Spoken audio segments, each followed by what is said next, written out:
The town of Berlin. Country charm at the center of Connecticut. Glad to see everybody here. We're happy to have moved our town council meeting to the senior center. I think we have another one scheduled later in the year too. We know it's difficult to get to our meetings in the evening, so we're happy to be here and see such a great turnout. So with that, we'll call our meeting. We're waiting on a couple of councilors that are running late, but we're going to go ahead and start with some of the housekeeping here, and we'll call our meeting to order. If we could rise for the Pledge of Allegiance, please. Pledge allegiance to the flag of the United States of America and to the republic for which it stands, one nation, under God, indivisible, with liberty and justice for all. Thank you. Roll call. Councilor Algello, present. Councilor Giannoni. Here. Mayor Kaczynski. Here. Councilor Luddy. Here. Councilor Pagliaro. Councilor Payanessa. Here. Councilor Rosso. Here. Mayor, you have a quorum. Thank you. Thank you. Okay, so our first order of business, we do have a proclamation to read. We have American National Public Health Week, so I'll read the proclamation. Whereas the American Public Health Association has proclaimed April 1st through April 7th, 2019 as the National Public Health Week. This year's theme is Creating the Healthiest Nation, for science, for action, for health, and focus on the role of public health and prevention in assuring the social determinants of health. The public health system that keeps our communities healthy and safe is changing as technologies advance, public attitudes towards health shift, and more health and safety options become available through policy changes. National Health Week reminds us each year of the fundamental role that our own state and local health departments play every day in the health of our communities.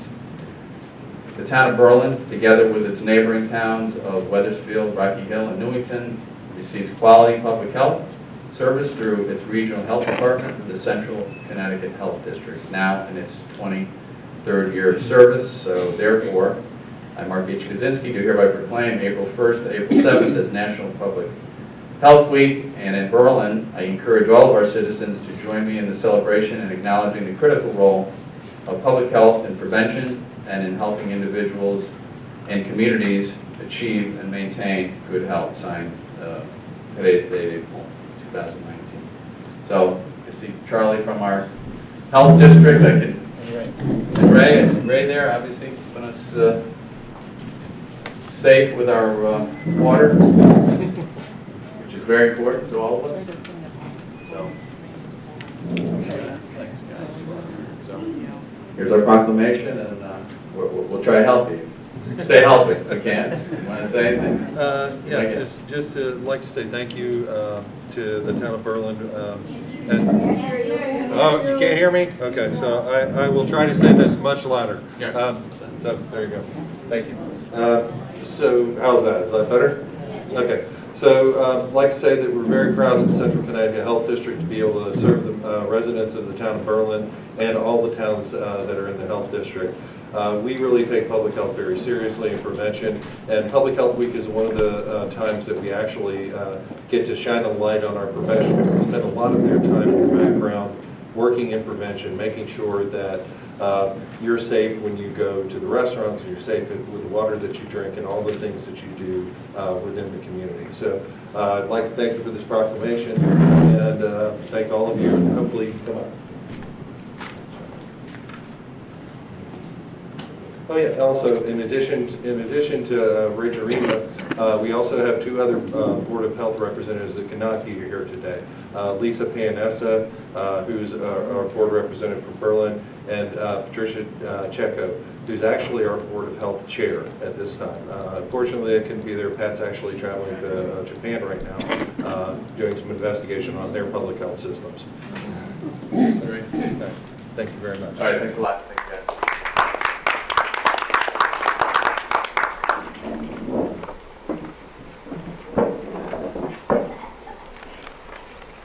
Okay, so next on our agenda is our audience of citizens. So, one of the reasons why we wanted to be here today, and we're happy to be here, is obviously we are in our budget season, and later on the agenda is a discussion of the budget, which by tomorrow, we have a meeting scheduled tomorrow evening to most likely make our final decision. Still in some discussions with the Board of Finance. I spoke to them today a little bit. We had a meeting last night as well, talking to some members of the Board of Finance and some members of the public.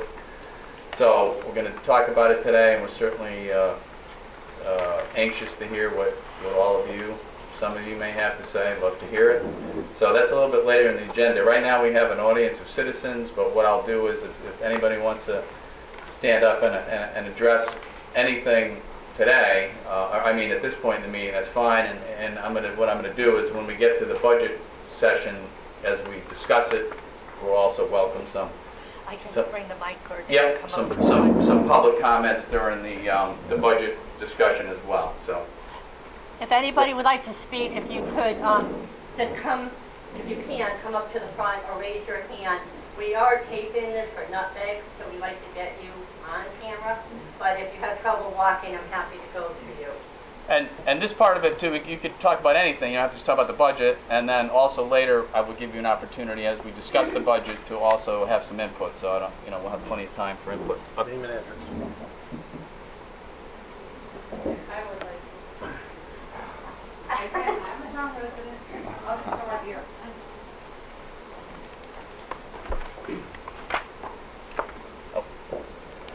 Christine Doyle, 103 Fairview Drive. I just really wanted to thank all of the town council members for taking time out of their busy work schedules to come and hold a town council meeting here for the first time. I think you're a trendsetter. I don't know of any other town that has done that, but I applaud you because it shows that you are committed to our senior residents in town and giving them access to this, form of democracy and making it accessible for them because, as you know, a lot do not go out at night and some of the buildings are not as easily accessible for many of our residents. So I applaud you and thank you very much, and I hope that you will do, I know we have one scheduled in October, but I hope that will continue on. Thank you. Thank you, Tina. Again, happy to be here. So, next up is our consent agenda. Typically, the councilors, we've all received our information a few days ago, so we've reviewed our consent agenda.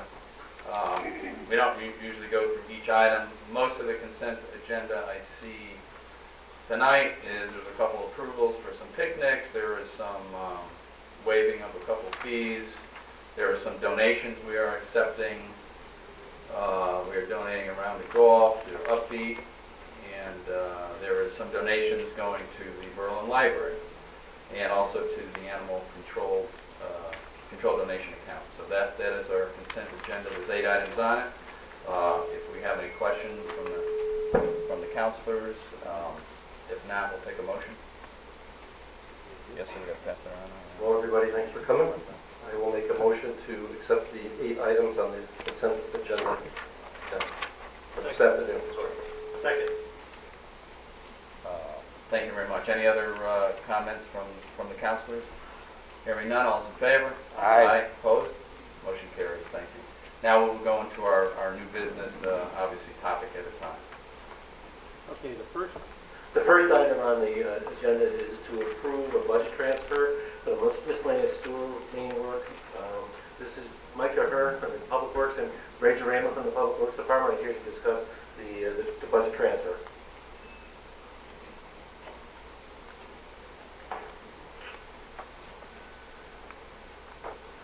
Good afternoon. What we're doing is we're hiring an intern for the summer to actually look at some of the plans and some of the reports we have. I inherited quite a bit of material which I haven't been able to catalog or to inventory, so I'm hoping that that individual can help us out with organizing all that information. Particularly plans and specifications and a lot of engineering reports that have been done over the years really need to be organized in such a fashion that we may have to end up going back to them and looking at them. So they're not in a position to be looked at very carefully now. So I should point out that this is for this fiscal year. For the next fiscal year, it's already been budgeted.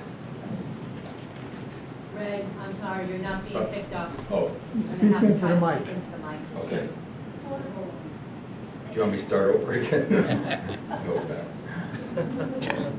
No, I mean, we're basically talking about a summer intern position. Correct. Those- It'll be about 15 weeks. 15 weeks, and we just have to approve a budget transfer to a particular account for that compensation. Correct. Correct? Any questions for Ray? Hearing none, we'll go ahead and get a couple motions on this topic. Okay.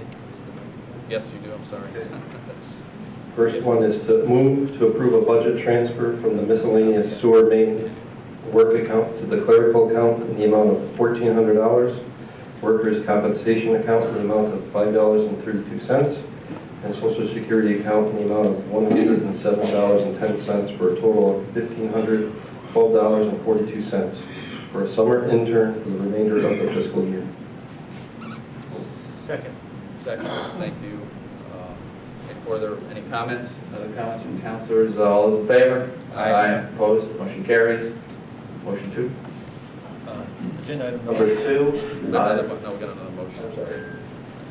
Okay, the second part of this is move to approve a budget transfer from the miscellaneous water main work account to the clerical account in the amount of $2,800, workers' compensation account in the amount of $10.64, and social security account in the amount of $214.20, for a total of $3,024.84 for a summer intern for the remainder of the fiscal year. Second. Thank you for the second. Any further comments?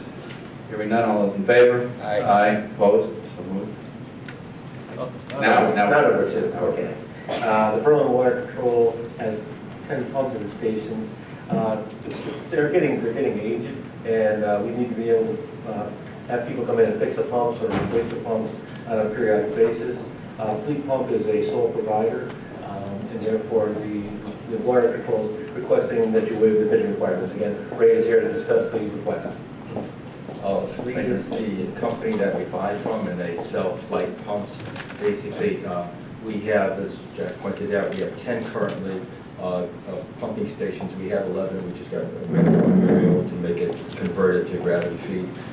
So the 10 pumping stations have at least 2 to 3 pumping stations, pumps each. And since I've been here, we've gone through 7 or 8 of them because of the nature of the pumping of sewage. It's a little tougher on the pump than just pumping the water. And so this year, I think we're in the 4th pump that we have to replace. Okay, thank you. Any questions for Ray? Yes. The only thing I want to say, Ray, is that, in the past, we've always been conditioned to not waive the bidding requirements, but when you get here after a while, we always want to try and make sure we're getting the best price. But we're finding out on these specialty items like this, that there aren't enough companies out there to get competitive bids. That's correct. When we find somebody that's doing the work, we want to keep them. They've been very good to us because it's not just purchasing new pumps, they've been rebuilding the older pumps, so we've been getting a fairly decent price for that. So thank you. Thanks. All right, so, Hearing nothing further, we'll go ahead and take a motion. Okay, move to waive the bidding requirements for emergency pump services, failures, and approve hiring Fleet Pump Service, issuing separate purchase orders as needed for a total amount not to exceed $35,000 through December 31st, 2020, as this is in the best interest of the town. Thank you. Is there a second? Thank you, Alex. Any further questions, comments from the council? Hearing none, all those in favor? Aye. Aye. Opposed? Motion carries. I abstained Oh, since I wasn't here to hear it. Oh, thank you, Karen. We move on to number 3.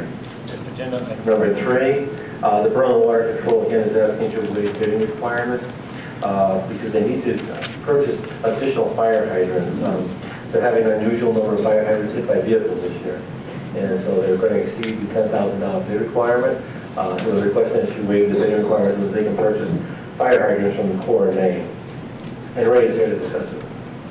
In fact, I got a call this morning, we have another hydrant that was hit over by Selden Street, so I think it's the 5th hydrant this year already. We've had quite a few accidents.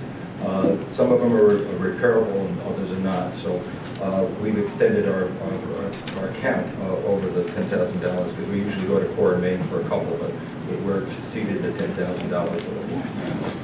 Okay, is that, it seems like it does seem like an unusual number of hydrants hit. People going heading for the red hydrants maybe? I'm not sure exactly what the reason is. A couple of times the hydrant is not there when we go back to find it, so Really? people like it.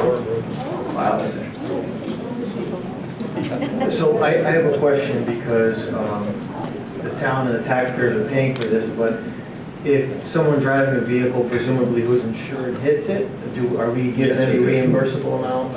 If there's a police report on that, there is. We seek either compensation to the individual or insurance company, and we've done that several times already. So this unusually high number represents hit and runs that are not. These represents the hydrants that either one in cases, some cases there's a couple of malfunctions, but most of them have been hit and no party has been designated with the fine. Understood, thank you.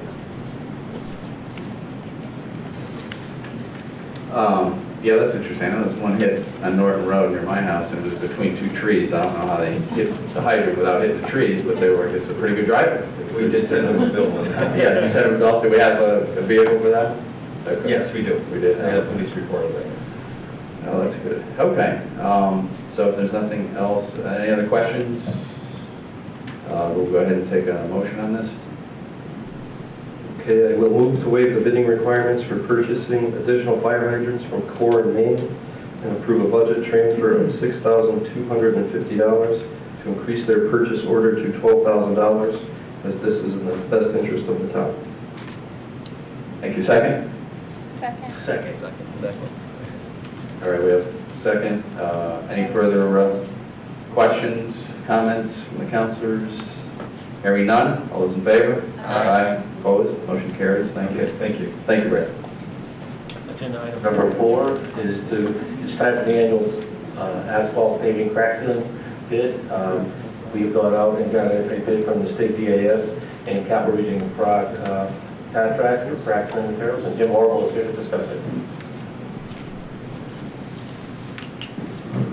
Welcome, Jim. Yes, as Jack mentioned, we've looked at several different contracts to use as a part of our road reconstruction program for crack filling, and we found that the CROG contract is the most reasonably used with the contractors that are listed on that contract. We've used it in the past and been very successful with that. Okay. You guys have questions for Jim? Hearing none, we'll go ahead and take a motion. Yes, sir. Okay, I move to award a bid and authorize the town manager to enter into a unit price contract to purchase asphalt pavement crack filling services utilizing the CROG contract number 676 with the most cost-effective and qualified contractor. Second. Thank you. Any further questions, comments from the council? Hearing none, take a vote. All those in favor? Aye. Opposed? So moved. Agenda item number 5 is also time for street line painting. Again, we go out and we look at the bids at the CROG. Jim Horwell is here to discuss the award of the bid. Yes, Jack, likewise, with the crack filling, or similar to the crack filling contract, we looked at both the CROG contract and the state DAS contract and found that CROG was most reasonable. There are several different contractors that we'll be using based upon the types of material that we would be putting down, whether it's a water-based paint or an epoxy paint. But again, we've used this contract in the past. It's an annual bid by that organization, and we've worked very well with the contractors on that list. Okay, thank you. Any questions? Yes, sir. Since we started, we've been joined by 2 more counselors, Joanne Angelica Stetson to my left, and Karen Pagliaro to her left. Thank you, Peter. Thank you. Okay, any questions on this? Hearing none, we're going to take a motion. Okay. Move to award a bid and authorize the town manager to enter into a unit price contract to purchase street line painting services utilizing the CROG contract number 681 with the most cost-effective and qualified contractor. Second. Okay, thank you. Second on that, any further questions, comments? Hearing none, all those in favor? Aye. Opposed? Motion carried. Thank you. Agenda item Number 6, previously we'd had a presentation from Simple Recycling about recycling of clothing and fabric materials. I believe at the last council meeting they requested that we contact them and come to an agreement. Interestingly, the very next day I got an email from them asking to come in and talk to us. So we've gone through the contract. Our attorney Justin Arthur looked at it, and I believe we finalized the contract. We're waiting for your approval. Jim Horville's here to discuss the details. Yeah, if you could explain the pink bags, what we're going to try and do to help our trash. Yes, it's part of the refuse and recycling program that we offer to all our local residents. As a part of this program, first of all, the collection will coincide with your regular bi-weekly collection with a large light blue container you put out at the curb. Within this, as a part of this program, the vendor will be collecting any type of clothing, shoes, belts, things of that nature that are referred to as soft recycling. They would request that the materials be placed in the pink bags, which will be distributed to every homeowner. That the bags be placed alongside the blue container. They'll be collected the same day, and as you're disposing of material, if you're putting out two or three of the bags, they will replace them the same day.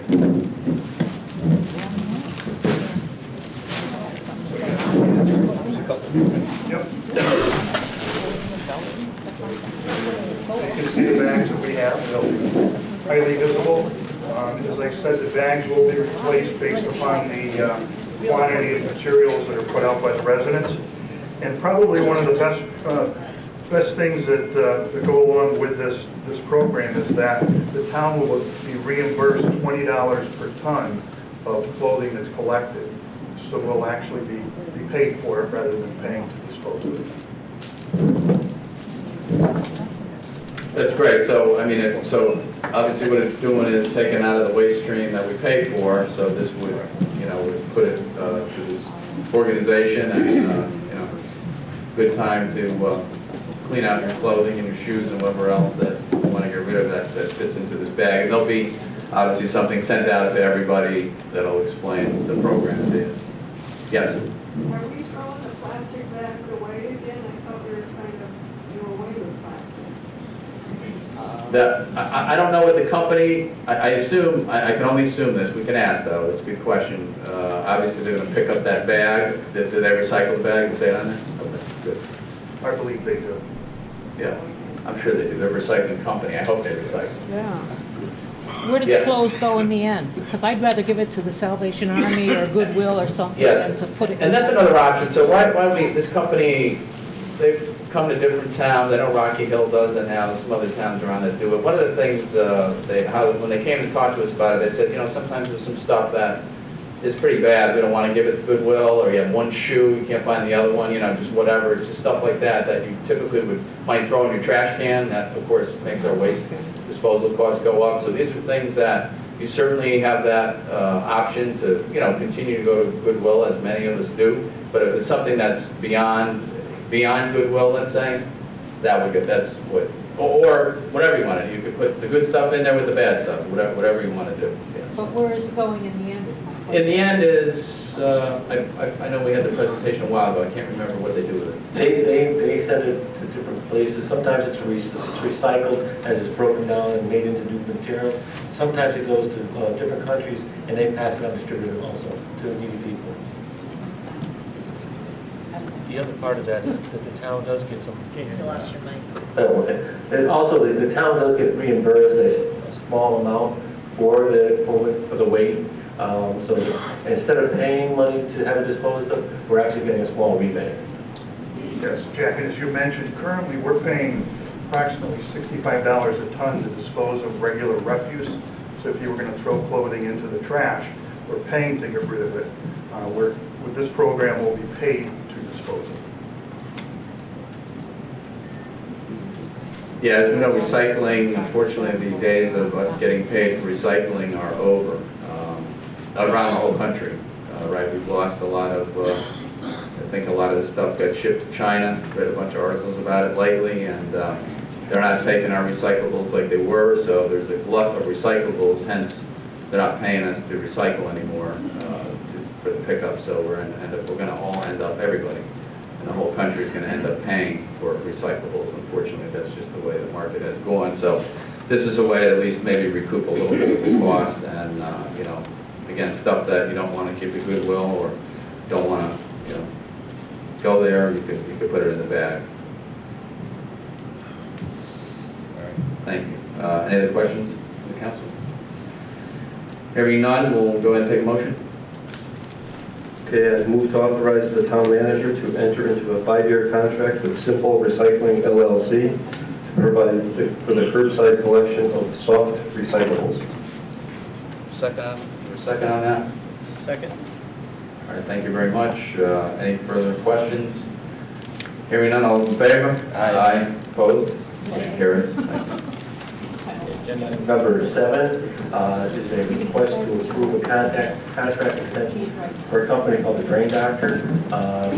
Currently, they have a contract through the Water Control Commission for cleaning their sewer mains and pipes and fixing the pump stations. The Public Works Department is asking that the contract be extended to them. They can use them for cleaning stormwater sewers and other purposes with the roads. So Mike Ahern is here to discuss it. Hi. When the water department came up and got the contract extension, the intent was to actually apply that to all of the departments in the town so they could use it, including ours. So what I'd like to do is have the authorization for not only public works, but public grounds, highway, facilities, and the Board of Ed to also use this contract, which extends to the rest of this year. And is for essentially cleaning and jetting of sewer mains, video camera inspections of sewer lines, and also some pumping services. Okay, thank you. Questions? Comments? Yes. Was this put out to bid? Yes, it was. Yes, and they gave the town unit cost for all of these services. So they're a low bidder. They were the only bidder. Yeah. Okay. He's done, right? We've used Yes. Drain Doctor for quite a while. So he's a local company, so that's a good thing too. Okay, any other questions on this? Hearing none, go ahead. Take a motion. Okay, I will move to expand the use of contract number 2017-20 with the Drain Doctor, Inc. for routine and emergency services per unit price rates on a townwide department basis, including the Board of Ed, as this is in the best interest of the town. Second. Second by Alex, thank you. Any further questions or comments? Hearing none, all those in favor? Aye. Opposed? Motion carries, thank you. Agenda item number 8 is a continuation of the 2019-2020 budget. There was a meeting last night to discuss it, and there's time today to continue the discussion. Okay, folks, so I'll just bring you guys all up to speed. So with the change in the charter last year, we obviously have a Board of Finance now. Last year, this is the second year or the year before, I'm sorry. So this is the second year we've had the Board of Finance. So the Board of Finance has, you know, various meetings through the year, and they get the budget, the first crack at the budget. They propose a certain budget, and now that gets sent to the town council. We have a few days to deliberate and make a decision. We got the budget last, I think, Wednesday. And we have till tomorrow night to decide what to do with the budget. And then we go to, the first referendum is April 30th. So we have a couple things the council can do by charter. So we look at the budget, we can reject the budget if we want, in which case we would send it to a joint meeting of the Board of Finance and the Town Council. And then we would sit there and try and maybe work out our differences depending upon what they may be. And then from that, if we can't decide to change anything, that budget as proposed from the Board of Finance would go to the referendum. Or the council can reduce items in the budget if we think that's appropriate, and that would become, and vote on it, and if we pass that budget with certain reductions, then that would go to the referendum on the 30th. So those are our options as the council. We can't increase the budget. We can only reduce it or reject it. That's per the charter. So last night we had a discussion about our budget. The budget, unfortunately, we're in a very difficult budget, so I'm just going to give you a quick overview, and other counselors, we can all speak and figure out what we want to do today. We just started talking about it last night. We don't have a lot of time, obviously. We have today, tomorrow.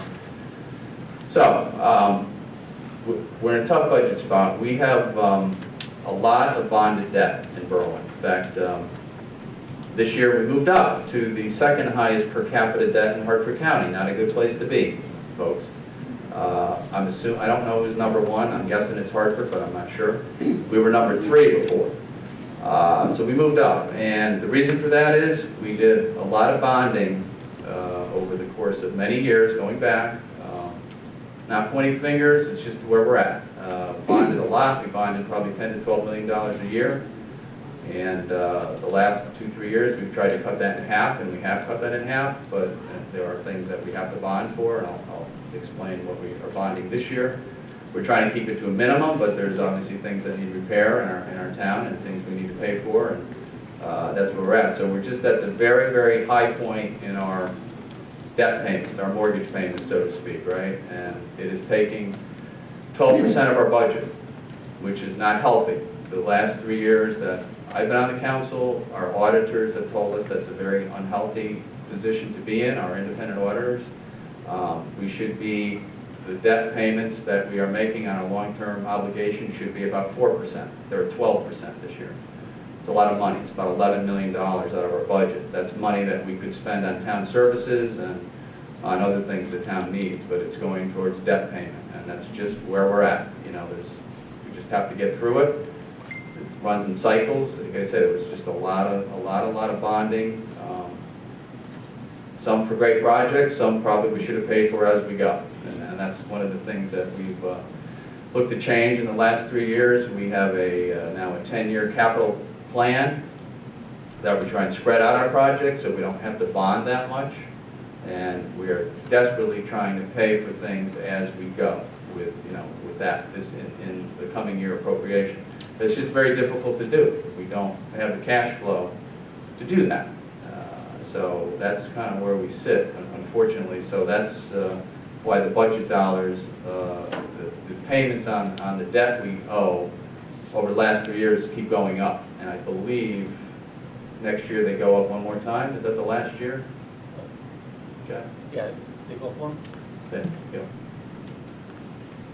Yes. They go up one more time next year, and then they start to come down if there's no other debt layered onto that. So unfortunately, we always are in a position that we need to borrow some funds. And this year, all we borrowed was 4 things that we thought were important to the community. One was very important. Number 1 on the list was the fire radio system. The fire radio system is old, it's obsolete, it's breaking down so bad that a couple fires, the dispatcher couldn't get a hold of fire trucks. That's not a good thing. We don't need that, obviously. So that's been neglected for a long time. We just did that 2 years ago. One of the things we bonded a couple of years ago was the police radio. Same situation with that, 30 years old, inoperable. There were times that the dispatcher couldn't get a hold of the officer responding to an emergency. Again, very unsafe, not a good thing. So this year we have to do the fire radio. That's about 1.2 million, somewhere in that range. The other thing we're bonding is Scalise Field, the football field there. It's well past its use. We put it off for many years. We've repaired it. That's the AstroTurf field there. Obviously football, lacrosse, soccer, you name it. Most of our students in town play in that field in some way or another when they're young, when they're older. And obviously people can get injured on that field the way it is now. We don't want that to happen. We don't want our young athletes to get injured. So we put that in the budget. That's about, I think that's about $900,000. That should be replaced this summer. The third thing is the Burnham Street Bridge. So we're looking at all our bridges. Obviously, there's just much like the state of Connecticut. We have a lot of bridges that need a lot of maintenance. So that bridge is up to be maintained. We need to fix some things on it. So we had a bond for that. And the fourth thing is the yes, the Railroad Pond Dam. So the dam by the post office there, that is in pretty bad shape. We had some discussions. We don't want that to fail, obviously. We had some discussions. That was there. I learned some history that I didn't know. So that was there for the railroads. That's why the pond, I guess, was made, so they could fill their steam locomotives back in the day. There's really no use for that pond anymore. So we talked about maybe we remove the dam, which we could do, and it would be just a stream flowing through back of those homes, but people seem to like the water, they like the dam, so we talked to the residents in the area, and it would cost the same. I mean, if we remove it, I guess it's removed forever, but the fixes will last for many, many, many years. I think, I don't know how long, we're talking 50 years or more? Yeah, a long time. So if we fix it, we don't have to deal with it for a while. So that's the fourth thing that we bonded. And that's all. That's all we did. We're trying to keep the bonding levels low, because we don't want to increase our debt payments. We want to get them paid down, so we will have some money. The spread on that will give us more money for our town. And that's just the situation that we're in. It's unfortunate, but that's where we're at. So that's why we're having a very difficult budget year. On the bright side, okay, let's not be all negative, right? So on the bright side, we have tried, we have a great town economic development director, Chris Edge. I don't think is Chris here? Is that here? Is he here?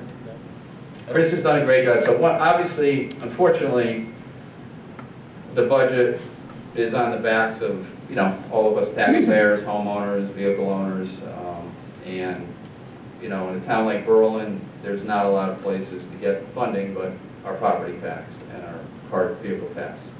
So the more investment we can bring in, the more business we can bring in, the better, right? That relieves us of a little liability on the homeowners and the vehicle owners in town. And the business owners, obviously, they're paying tax too. So over the last 2 years or so, we have about $32.5 million in investments from companies that are in town. For instance, Tom's Corporation over on Episcopal Road, they have a $15 million investment to expand their facility. You've probably seen the new Acura dealership move to the Turnpike, a beautiful new facility, larger, more inventory, more taxes for the town. Forest Machine over on Christian Lane. We borrowed them, as I like to say, from Rocky Hill. They were founded in Rocky Hill by the gentleman, Dave Forrest. His father founded the company years ago in Rocky Hill. They looked to expand, and it was funny, Dave, to tell you how good our economic development director is. So Dave Forrest called around when he wanted to expand his building. Rocky Hill was not taking care of him. He wasn't happy staying in Rocky Hill, even though his company was founded there. And he called different towns. The only town that called him back was Berlin. So we started the conversation. We have Forest Machine. And it's great, and he's looking to expand. He's an aerospace manufacturer. He's very successful, and hopefully he'll do some expansion. And he just opened a new building last year. We have Buddy Aerospace. They've expanded. We have ABC Hydraulics relocated to Berlin. Central One Service has expanded. We have the new urgent care down in Webster Square. That's a new business in town. One of the ones that I find pretty interesting is Steel Wrist expanded on Christian Lane. So they're a Swedish company. It's a piece of construction equipment that they make. It's pretty unique. It's a payloader, in essence, that turns like a wrist. For some reason, the United States has never really adopted that type of equipment, but I guess it's so popular in Europe. I learned this going to their ribbon cutting, that they won't do a construction project in Europe without that piece of equipment being on site. So they're looking to expand that business into into the United States. So they were looking for a North American headquarters, and they settled on the East Coast. They looked at Connecticut and New Jersey is what they came down to. Then they chose Connecticut, and then they chose Berlin. So I thought that was Chris Edge again and the whole town. Of course, that's planning and zoning. That's everybody in town that gets involved, obviously, and new businesses coming to town like that. So we have a North American headquarters, and there's another company looking to come to Berlin as well that wants to have their headquarters in Berlin. And that equates to about 355 jobs as well that they brought to town. obviously using town, hopefully restaurants and shopping and things like that. So that's where we try and help our economic development. We also have, as you probably know, we have 3 things that are upcoming, which will hopefully help our tax rolls grow. That is the transportation development around the train station. That's a very nice piece of property. That's kind of the centerpiece of our town. We've paid a lot of attention to that area. We picked a great developer, a local developer that's going to use private funds to develop it, and they're well aware of the market in Berlin. We're going to put some housing there. We're going to put some retail there. I think they're talking about perhaps a medical building, but they know the area, and they've been very cooperative with us. We're working on that, and it's kind of a chance that we have. It's once in a lifetime chance, really, right? When we're going to have that piece of property in downtown Kensington, Berlin, that we're going to be able to develop like that. The train station, I hear very good things about the train. A lot of people have been saying it's much more, obviously much more activity on the train because the CT Rail has more connections. It's easier to go. You can go up to Springfield, you can hook up with Metro North and New Haven, and it's more reasonably priced. In fact, I think Amtrak actually had to meet their prices to get some ridership, but they did a beautiful job on that train station. Sometimes we worry when whatever government entity does a project, how it turns out, but it's really beautiful. If you haven't gone up there just to walk around the train station, it's really nice, and I think it's hopefully will add some economic development to our town. Obviously, the project will, and even the surrounding people, like Ron's Automotive. So I talk to Ron once in a while, service my car there. He says, listen, when people start taking the train more, I'm going to see if they want to leave their car over here, and I'll do an oil change, whether they're at work or whether they're traveling or whatever. So a lot of the businesses are hopefully looking to capitalize on what's going on there. So that's one. The second one is there's Mr. Chris Edge right there walking in. Chris, just touting your great ability, so you can take a bow. The other one is next to the Acura dealership, Mr. Orancini. He's the developer. He owns the Acura dealership. He's looking to do a development also next to what he has already developed. There's some retail space next to the dealership. He's looking to add there some housing units. I believe condominiums is what he's talking about right now. Still to be discussed with the town. Hasn't gone to planning and zoning or anything yet. And some other retail.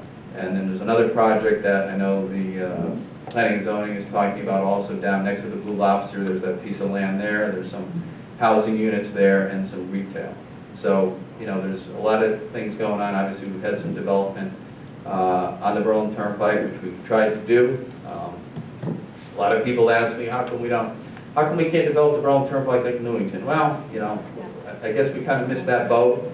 But I don't know if we really had the land that Newington had. A lot of the property now is, some of it is taken, obviously, but some of it is narrow, and it's, there's not a lot of big pieces of land left.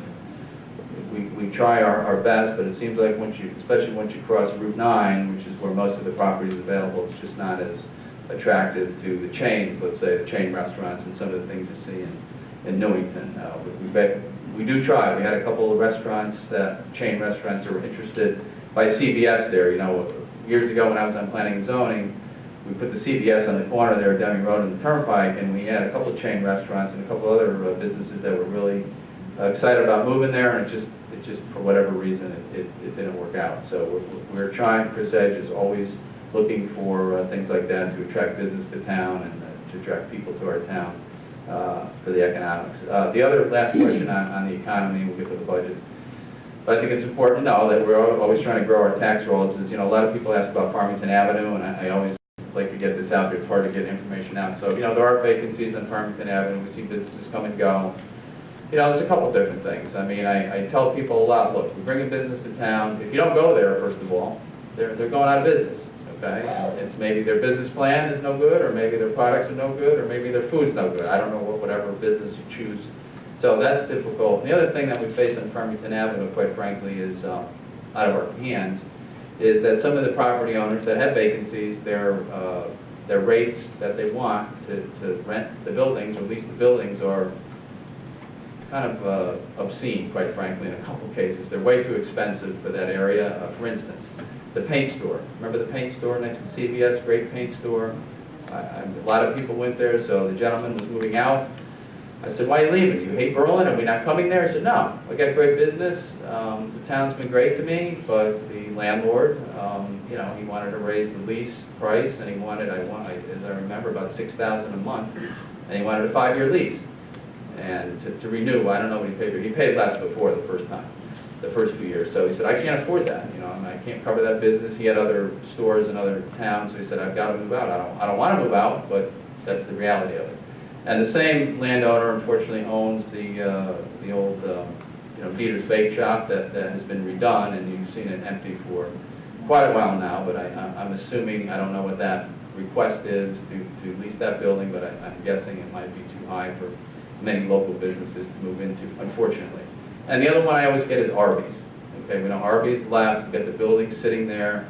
They signed a long-term lease. The owners of the property are getting paid by Arby's, but Arby's chose to move out. And you know, again, you know, whoever wanted to move in there would have to assume that particular lease, and no one's been able to do that at this point. So, you know, we try and work with the businesses on Farmington Avenue to talk to them, and obviously we do the best we can, but it's a private relationship between the owner and whoever wants to move into that building. Is not a lot we can do, even though we do work on it. So, but we are, on the bright side, we have attracted a lot of businesses in the last few years, and you know, I think Berlin is definitely on the map. It's centrally located.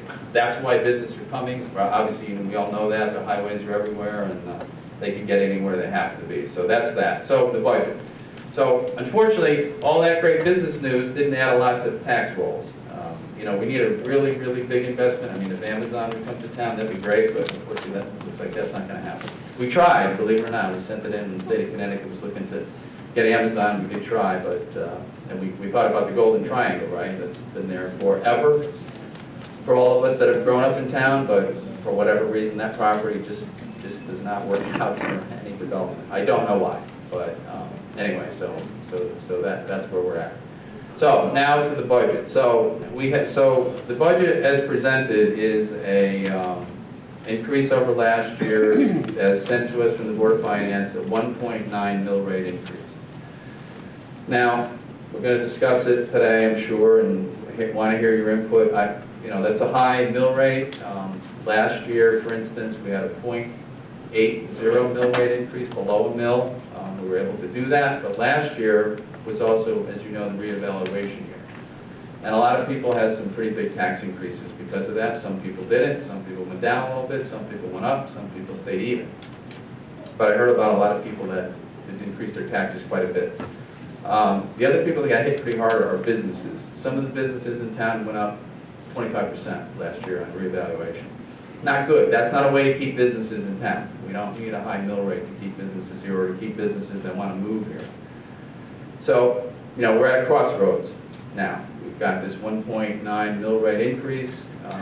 There's not a lot of places to reduce. The Board of Finance did reduce what the Board of Ed asked for. They asked for a $2.6 million increase. It was a 6% increase. The Board of Finance cut that in half to 1.3 million, so about a 3% increase they're asking for. Remember, they're asking for an increase. That's not below what they got last year. Per state statute, we cannot cut the budget below what they had last year. This is an increase. So whatever we're reducing the increase they have requested. It's not going to last year's budget, as is the town budget. The town budget is not below last year's amount. Obviously, we always see some type of raise in our budgets because we have contractual obligations. We have union contracts, we have pay raises, we have health insurance premiums that go up. Everything goes up. You know, we know what the bills that we pay at our own homes go up every year. So, but you know, we try and keep the services going the best we can, at being most frugal that we can be. And so we're at this 1.9 mill rate. You know, we have to talk about, I mean, personally, I think it's too high. Of course, you will all get your chance at the referendum to say what you think about it. But before we send it there, you know, we'll talk about maybe we can make a few reductions before we send it there. There's not a lot of places to go, though. That's the problem. The town budget is really down to about as low as it could be, and we still provide services to all of you, plow our streets, police, fire, and provide all those services. Very difficult. The Board of Ed too, you know, they've got cost increases, although their enrollment has been level the last few years. Obviously things, services and union contracts, health insurance premiums, all that goes up for them as well. They're doing a great job. You know, I believe we heard in their budget presentation, if you haven't heard it, that I think we're #1 in their reference group for Berlin in mathematics, and they're #3 in reading, so they've been doing a great job. Obviously, we've got a beautiful new high school, and we've upgraded a lot of the other schools too with HVAC and different systems. So we're trying to keep everything running well for all of you. You know, we're talking about a new senior/community center that's going to be a ways off. You know, but we're working on that. But you know, with the bond, you know, that'll come to a vote at some point. You know, we're just studying those plans. It's going to go to the Public Building Commission first. We have a little seed money from the state to hire the architects and things. So it's not coming out of Berlin's pocket. It's coming out of taxpayer money for the state, but it's not coming out of Berlin's pocket directly, indirectly, I guess, right? But we'll see how that turns out. But that'll be up to you all when it comes down to that point. If the project will cost, I'm sure, over $5 million, which means in the charter it would go to automatic referendum, and you would have your say in that as well. So that's kind of where we're at. So, you know, before the council starts talking, if any of you wish to say anything about the budget, we're all ears. I mean, I always we all want to hear, all of us, the Board of Finance, the Board of Ed, the Town Council. You like this here. We're all volunteers. We're all here in town with all of you. And we try and do our best, but it's very, very tough this year to balance out keeping taxes reasonable, and I hear from a lot of people that are on fixed incomes. I understand that problem. Certainly, we try and keep those to a minimum, our property tax increases, but on the other hand, we have services, educational services, and many things we want to provide to all of our residents and students. So it's very, very, very difficult. It keeps all of us up at night. I can tell you, it keeps me up many nights trying to figure out what to do the right thing. And all we can do, I think, is the right thing, the most for the greatest good for the greatest people in town. Not everybody's going to be happy. We certainly know that, and we try our best, all of us up here and all the other boards and commissions too. We're all volunteers, so we're all in this together, right? So this would be the time, because I know the audience of citizens was early, and I wanted to wait till the budget thing. If you guys have anything you want to talk about, bring up to us, so we pay attention to something maybe we forgot. I don't know. We're going through this, you know, consensus on anything, whatever, and we'll start talking up here amongst ourselves here as well, and obviously on the record here. So, anyone? Say anything? All right. Well, let's go ahead and we'll begin. So we got to do some more deliberations. We did some last night. Who wants to speak first? Karen? Yes. I'm sorry. We got somebody there? We got a winner? I'll bring the mic to you. Yeah.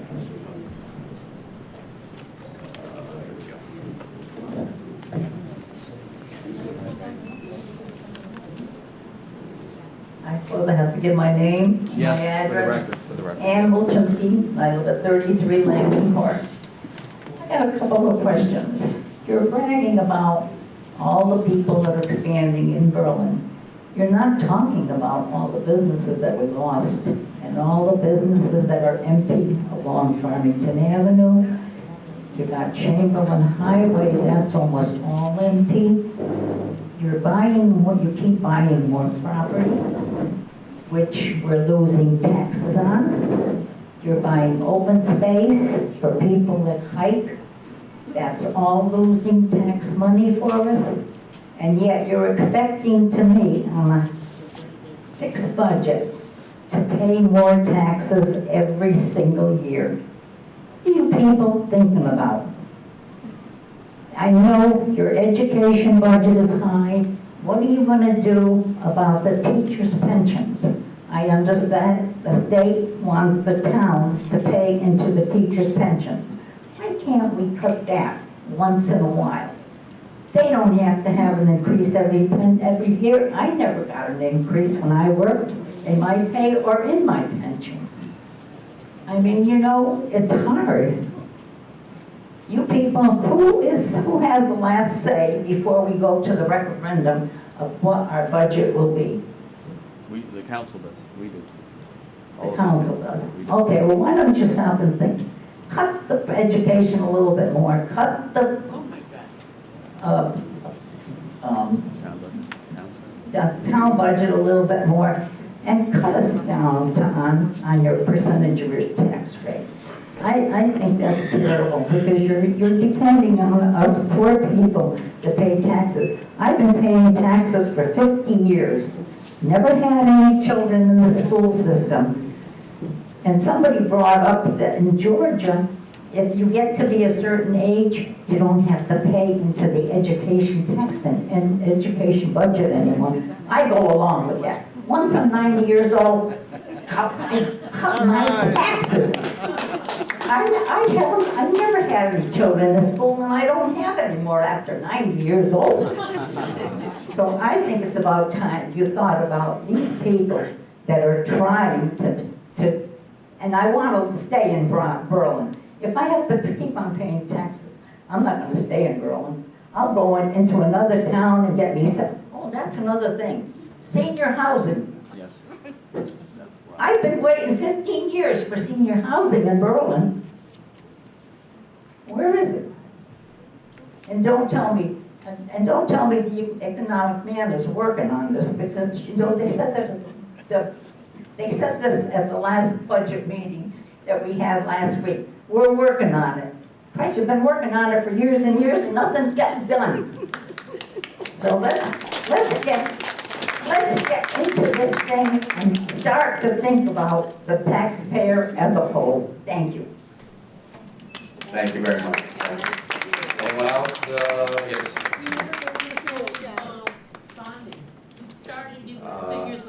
We'll get that. I'll give them to you. I'll give them to you when I go back. Anybody else while I'm out here wants to speak? Yes, Art. I was just wondering, you said we're at rock bottom on our budget. We can't, you implied that we are just in a problem now with the high bonding and so on. I'm wondering where you would intend to cut. You mentioned you would be talking about cutting. You thought this tax rate was too high, and just wondering where you would intend to cut. We'll be discussing it. Okay. We didn't get there yet. All right. We're working on that. Yes. Mark, the 1.9 increase would bring our mill rate to 34.4. 34.4. Thank you. Yeah. John O'Brien. Yeah, I'm sorry. John O'Brien, Cato Drive. What I'd like to see, I know the town's financially strapped right now, but what I'd like to see is a freeze on the senior citizens' taxes. They made this town, they're on a strict budget. They don't get the increases like the working family gets. But again, I'd like to see a freeze on the seniors. Thank you. Well, I didn't plant him here to say that, but since he brought it up, we have been dealing, we have an ordinance committee, we're looking at different tax plans for seniors.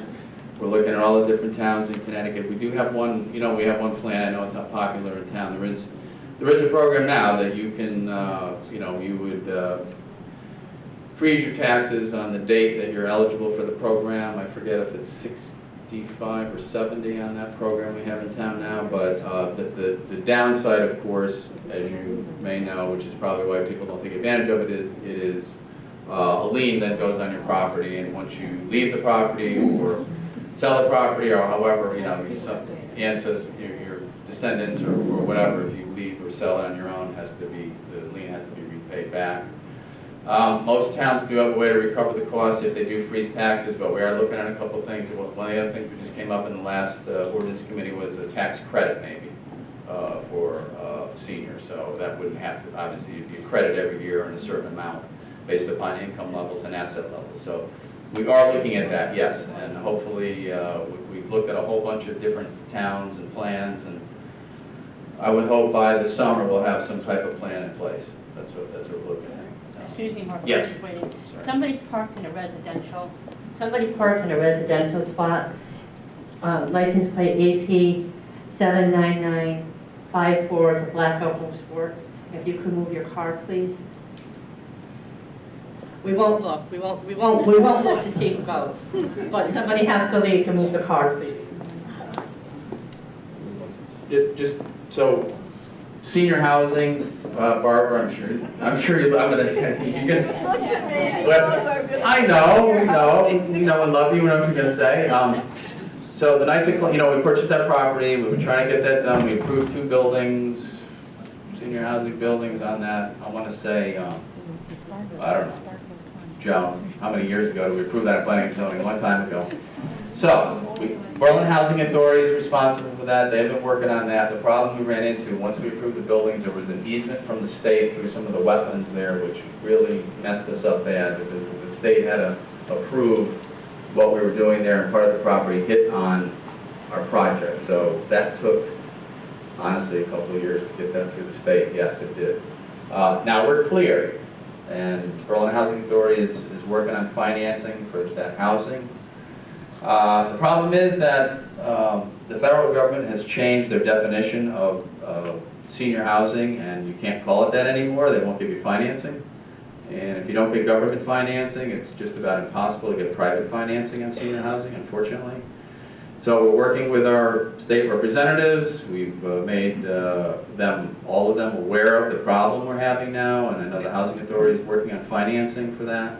So we're trying to move that forward, but they've sort of moved the goalpost in the middle of this project. They call it something else now, and it can't just be called senior housing, which is obviously what we want to do.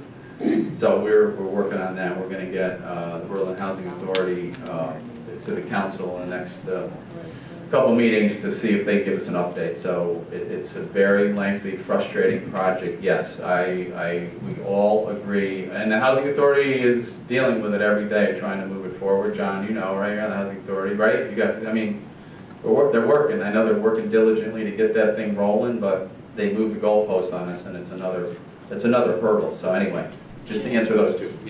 Should we be grandfathered, because we've been working on this for so long, before they moved the goalpost, we should have been back here.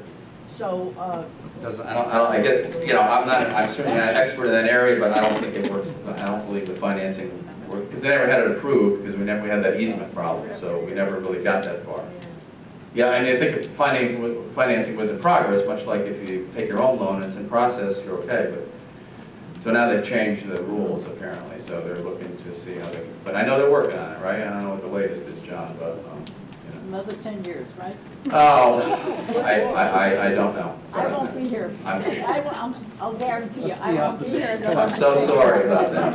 Anyway, I'm 97. know that Joe Bajorski from the Housing Authority will be in the. We're not taking any bets on that, Ann. yeah, where's he at? It's going to be at the council meeting. Oh, is that the agenda? I know. Isn't that right, Jack? Is Joe coming?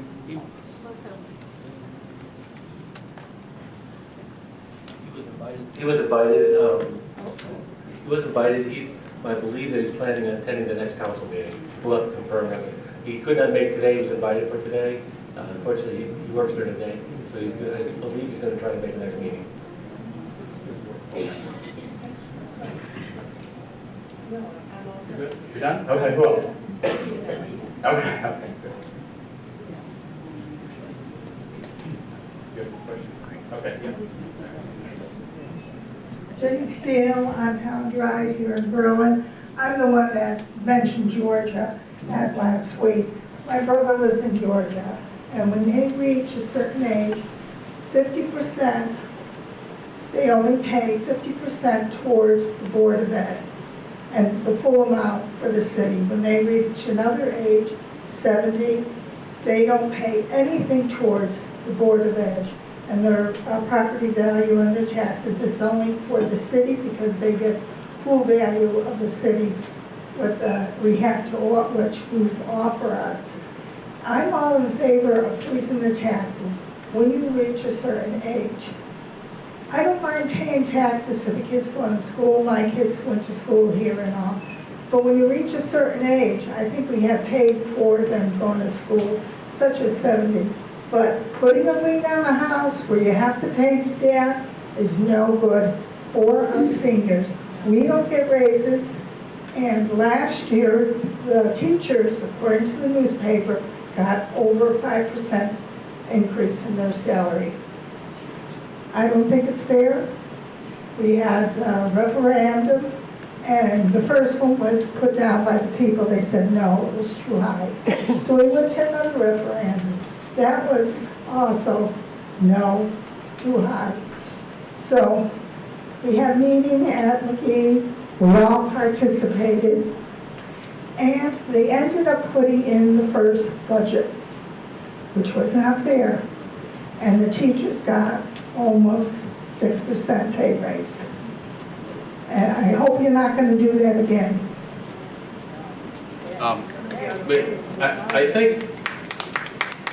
I think the last year when it came back in the second referendum, I thought we lowered it some more. The problem with raises on any of the town employees, teachers, town employees, there's a contract, so the budget, whatever contract we obviously voted on or the town approved, it's in the budget, and you know that's the next time they come up for renegotiation, that's where we would talk about pay increases. But once that contract is locked in, there's unfortunately nothing we can do. We do have to take some contracts to arbitration sometimes in the state, but then if you go to arbitration, you're at the mercy of the state. And believe it or not, if you go to arbitration in this particular state, unlike probably Georgia, most likely what's going to happen is they're going to get a bigger pay raise. So many times we avoid arbitration and try and make the most reasonable pay raise for, you know, people have to live, costs go up, and we try and do what's reasonable for the teachers, the town employees, and, you know, whoever else is getting paid by the town, but, Mark? yeah. If I may? Yes. Any increases too that our educators get is over a period of time. It's not, 6% for 1 year. It's over a 3-year contract. That's right. I think the average now in the contracts we have seen on the council has been a couple contracts from the town, and I think we just, the teacher's contract who came through us, it's been about, the average in the state now seems to be 2% a year. Over 3 or 4 years, right? 3 years, what are they usually, 3, 4? 3. Something like that, yeah. So, you know, a lot of this stuff is, it's the state you're living in. We remember the Board of Ed, we have no control, line item control over their budget whatsoever. We give them a lump sum every year, whatever we vote in, whatever goes to them, they take that lump sum and they do what they want with it. We can't say, don't cut this, don't put this program in place, don't do this for us. We do that on the town side. We can line item our budget to death, down to, you know, $10. But on the Board of Ed, it's a lump sum that goes to them. And obviously with the employees, just like the town employees, it's a contractual obligation. It is over a period of years. No one's gotten 6%. It might be over 3 or 4 years, it's a 6% increase, correct. But it's not per year. So we try and do the best we can, but you're in Connecticut, and the state dictates many things to us. It's shocking for me to see how much the towns get dictated to, unfunded mandates for the Board of Ed.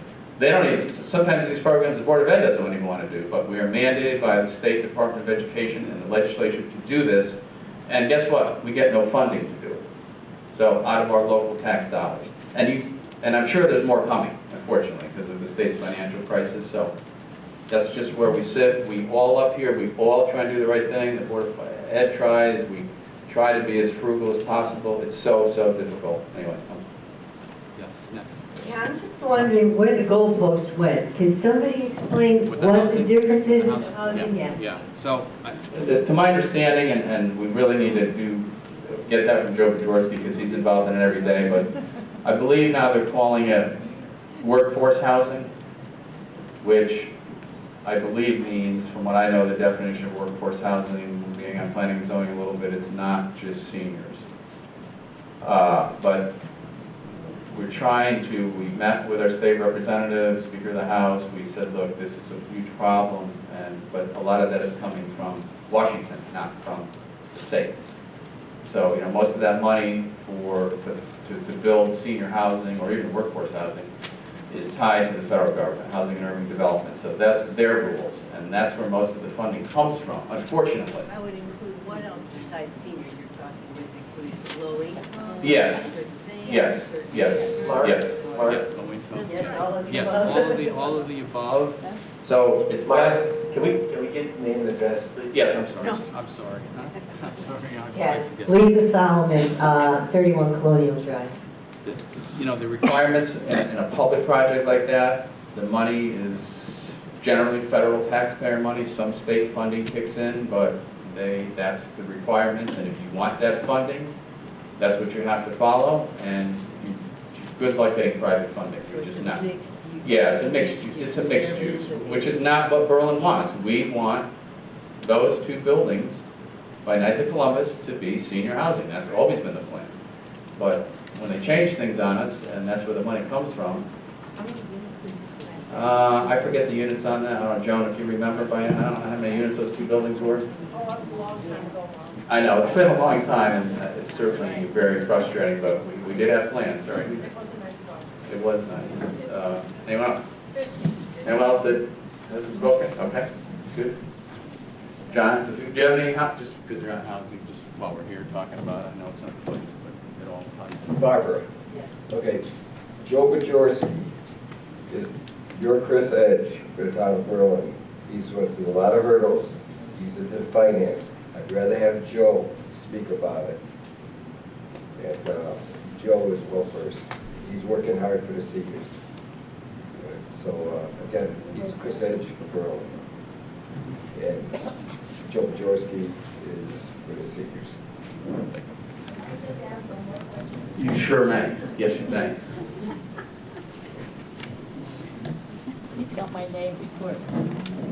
Okay, what happened to all the promises that you people made when you were running for office on the council, that there would be no increase in taxes in Berlin?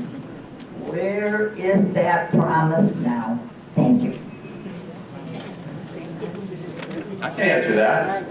I never made that promise. I ran for office. I didn't make that promise. What? I'm sorry I didn't keep all the articles in the newspaper. I don't care what, well, the newspaper, what comes out of the newspaper many times, as we probably all know, is not always the truth. But anyway, I've never said that. What we did run on was trying to run a frugal government, be conservative, and keep our taxes as low as possible. That's what I've always said personally. I don't know what other candidates have said. I don't know what other people say. It doesn't matter to me. It matters to what I ran on, and I've tried to do that. But as we will explain today, and we will talk about lowering the budget, you will see some of the things that we would have to reduce in the budget, and it's not fun to do that because it's things that may benefit some of you in this room. But so it's a very tough balancing act. But never said zero taxes because, quite frankly, in the state of Connecticut, that's just about impossible. Okay. I just want to address the senior housing one more time. My Commission for the Aging has been involved in this for at least 5 years. And we meet twice every other month, and before every meeting, I would call Joe Bajorski and ask him what the update was. Many, many times, we had no change. And I think that's why, and at my last meeting, my commission discussed this, that's why we have to get the town council and everyone else involved, because we need people with more clout than just the Commission for Aging. Because I have people call me, ask me about senior housing. The list is closed off for senior housing here, so they can't apply here. I have to tell them to go to Newington or Rocky Hill. I don't like doing that. If you've been in town all these years, as I have been for 50 years, I don't want to, at this point in my life, have to move out of town. And I'm sure many of you will agree with that. So 5 years in the making is a long time. And I think that the doing this other than senior housing is not acceptable because we've been at this a long time. So we should certainly have some sort of weight and exemption. So I would encourage you to come next Tuesday. As far as I know with Jack, Joe Bajorski will be at the council meeting. Hopefully he'll be there. Please ask questions because we need to have answers. Thank you. Thank you. 2 weeks, and we will confirm with Joe. He was unable to make it today, and he said he was going to try to make the next meeting. Next meeting, we'll get that confirmed. I had a question. Can you move in from out of town to Berlin? Yeah. For the senior housing? Yeah, it's called senior housing. I was wondering, can out-of-towners move into Berlin senior housing? I believe so. Really? I mean, they're on a list, right? Yeah, it's federal funding, they're And on a we list. Federal but funding, yeah. Right now, we have no list, because there's no availability. So it's not specified for Berlin, it's specified for Connecticut residents. Yeah, because it's federal. Federal, because it's Because of the federal funding. Question is, people can move in from out of town. Yes, they could be on the list, because again, federal funding as we discussed. Anyone else? Okay, thank you all very much, and, We have some- yes, oh, I'm sorry.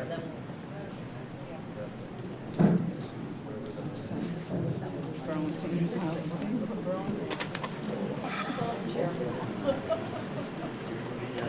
For the record, my name is Joan Beely. My address is 1424 Orchard Road in Berlin.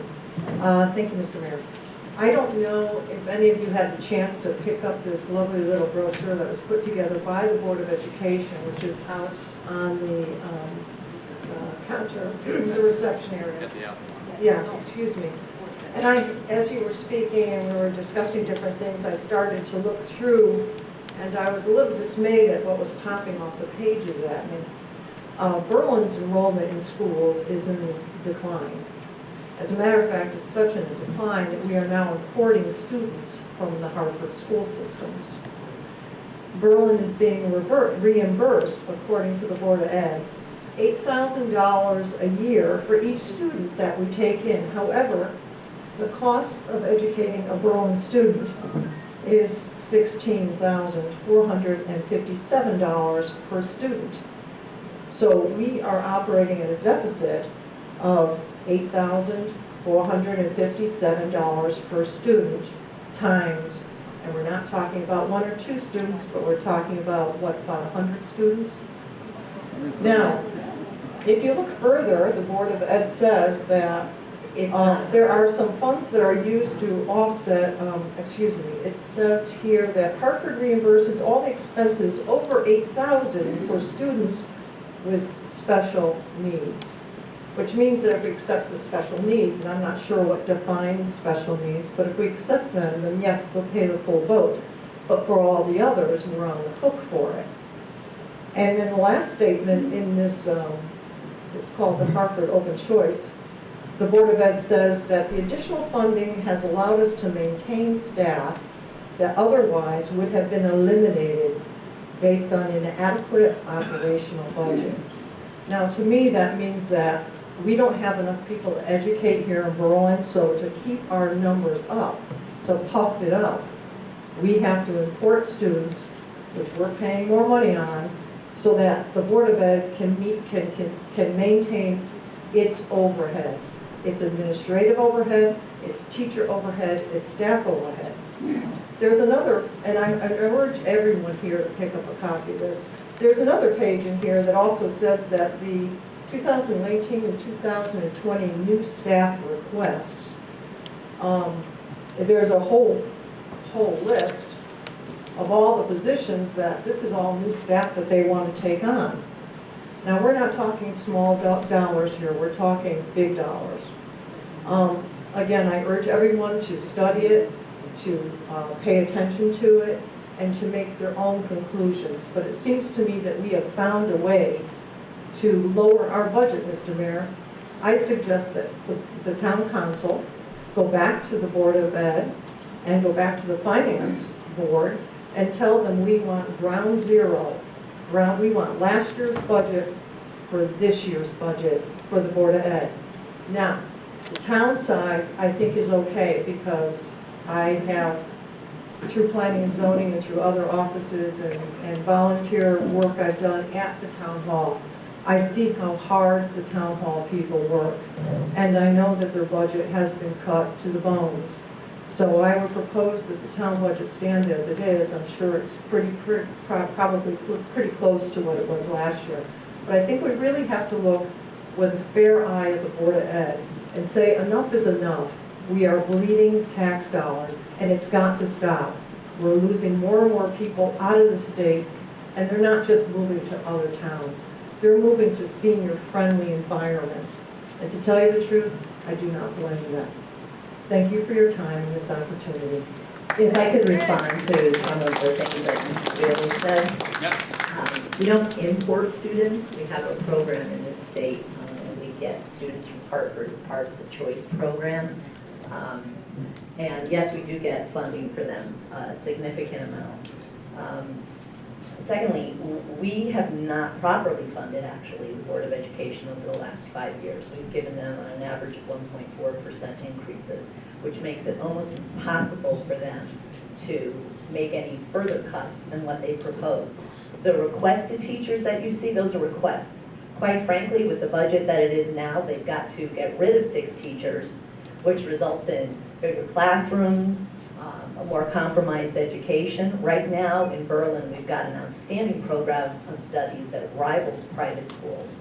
You know, I mean, if you don't take care of your kids, which is the foundation of this community, you don't have families that want to move here. You don't have graduating students that eventually want to return and live here. We have an outstanding program of studies. We also have a lot of social emotional problems now amongst our kids for a variety of reasons. You can blame it on social media, whatever, but our social emotional issues are absolutely astronomical. We've got an ESS program that is literally saving kids' lives at the high school that the Board of Ed couldn't even budget for this year. And when I tell you it saves lives, it saves lives. We have kids that are so compromised, they're willing to take their own lives because of the anxiety that they experience. And this was something that the board was compelled to cut. So we're not throwing huge money at the Board of Ed, not by any means. They are budgeting themselves in the way that they think is the best for what is the foundation of this town, and that's our kids. I also have to concur with Joanne. I was extremely dismayed to hear your comments, especially in regard to you're talking about special needs. Sometimes special needs are not actually seen, and they could have special needs that you just wouldn't even realize if you were looking at the child. Quite frankly, the children in our town, they're our future, and to cut the budget further would be a terrible tragedy for our children and for the leaders that they'll become. You really need to look at what our students have accomplished over the years, and a lot of them have accomplished great things. Cutting the budget is not the way to do it. And we lose programs. They'll be, McGee will lose all of their sports program. There'll be some of the sports cut at the high school, 9th grade sports. There'll be, pay to park at the high school. Pay to play, which I know some communities have, but there's not going to be there's going to be casualties.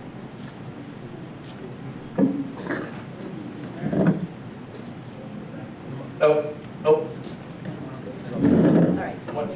One more, and that's one last, and then we'll let our councilor speak and.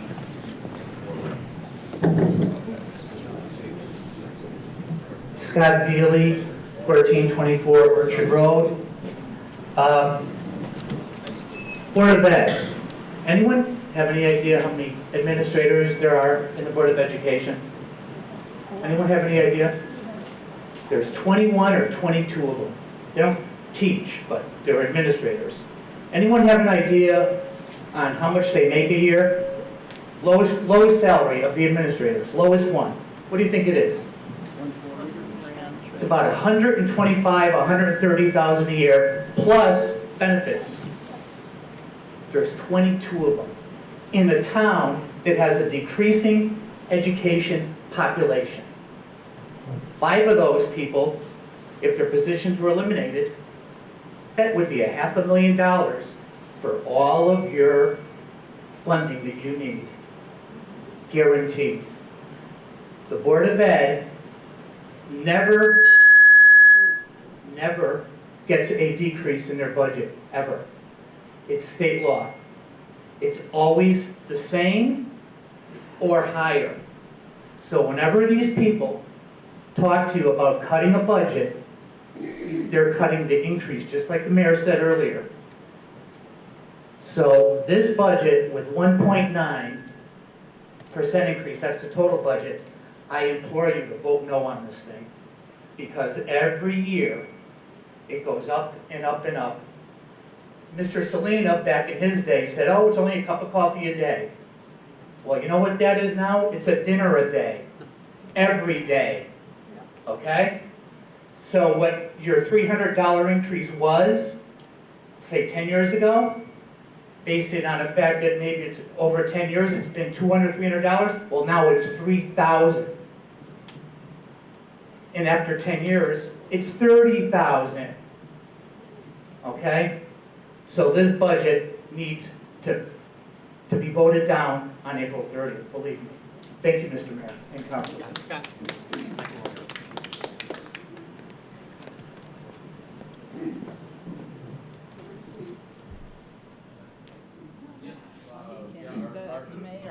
Our elder statesman, one last speaker, please. Your speech makes me sick. All right. You're sick, man. You're a sick guy to talk like that. The Board of Education budget has gone over a 5-year period and an increase of 1.3% a year. We're the lowest town among all of our neighbors. Some are getting 6% increase a year, some are getting 4, 3, 2. Where's Berlin? At the bottom. We keep saying we got to cut the Board of Education budget. Think about it. You never cut it, Art. You never cut it. Look, don't you even talk to me. Don't do that. You're not going to talk to me like that when I'm trying to explain. I'm not talking to you. Out of order, both of you, stop. Stop. Mark, Scott. This town has got to understand that we need excellent education for our kids. I mentioned it many times, and I know a lot of the seniors probably don't agree with me, but my kids went through the system, we paid a lot of money for their education, which was important. But now that we're older, now if you're on this fixed income, I understand where you're coming from. I really do. Something's got to be done. But we can't keep our kids getting less and less money. You're talking about the $6,000, $8,000 we get from Chance out of Hartford with their kids. That's money earned, really. Sure, it costs education to educate the kids like $18,000 a year. But that money goes into Berlin, and the kids go into the same classes where it doesn't cost us an extra nickel. You've got to be realistic about what you're talking about children. These children are the ones that are going to be our leaders in the future. We have a great town today. It didn't come from our cutting school budgets all this time. We can cut budgets elsewhere. But the Board of Education budget is down to nothing. Sure, cut out sports, cut out all these things, and see what other people in town think about it. But I'm just asking you to think seriously about what you're talking about when you say, cut the Board of Education budget. It's been cut down as far as you can cut it. And that means that we're going to have to live with several sports that won't be for the kids, and the parents are going to be upset. There are all kinds of things that will be cut out. And I'm just saying, don't get up here and talk about the poor Board of Education and they're spending too much money. I believe that the Board of Education is doing the best they can with the money they have, and that's why we have a superior education program in this town.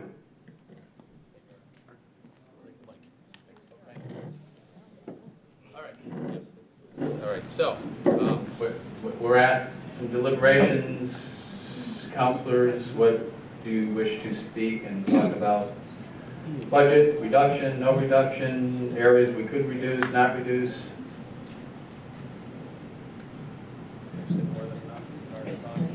I'll say something. Yes. A few years back, the Republicans in the majority asked for a charter revision, which included the Board of Finance. They have done their job. They sent us a budget. I say let's send the budget to the people and let them vote on the budget that's there now, because they can vote to reject it. They can vote reject it too high or too low. They did their job. Let our citizens do their job. Thank you. Just on that point, obviously, the Board of Finance did their job. Now we have to do ours. The ultimate legislative body of the town is the town council. So it's our job to review the budget from the Board of Finance and make our recommendations. It's not just to pass it along. That's not how it's set up in the charter. Thank you. Good afternoon. Thank you guys for all coming out and telling us exactly how you feel and what your impressions are. I certainly read the newspaper in the town for people's opinions, and not just always the same people that keep coming and talking. So the fact that we're here and you've given us your opinion is valuable to me. Personally, I think 1.9 is a little bit too high.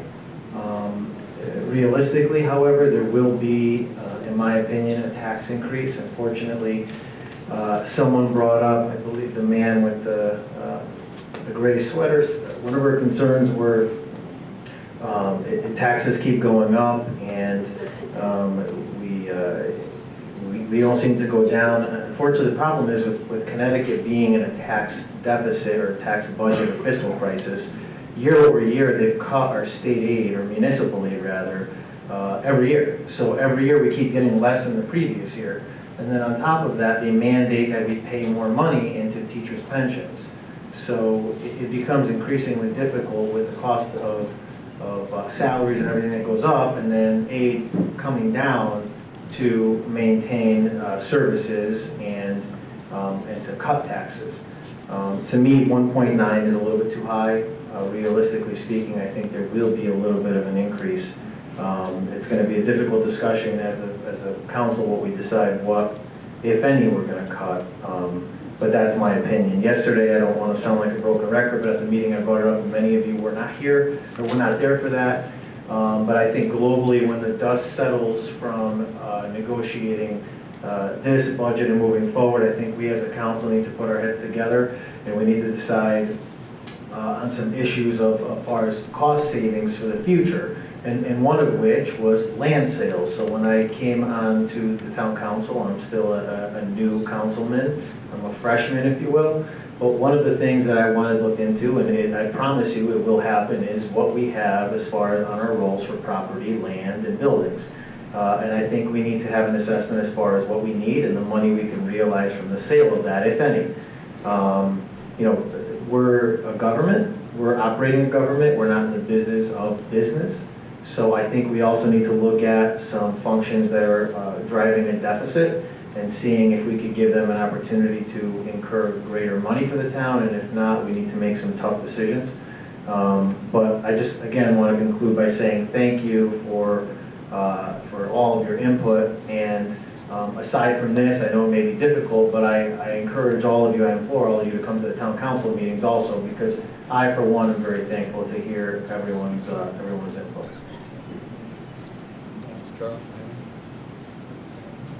I also want to thank everybody for coming out today. Your input's very helpful, and I share your frustration. When I got on the council, I said, oh, we could cut taxes, we could do this, we could do that. What's wrong with Berlin's budget is in Hartford.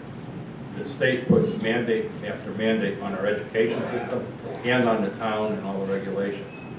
Our state legislature is controlled by the public union sector.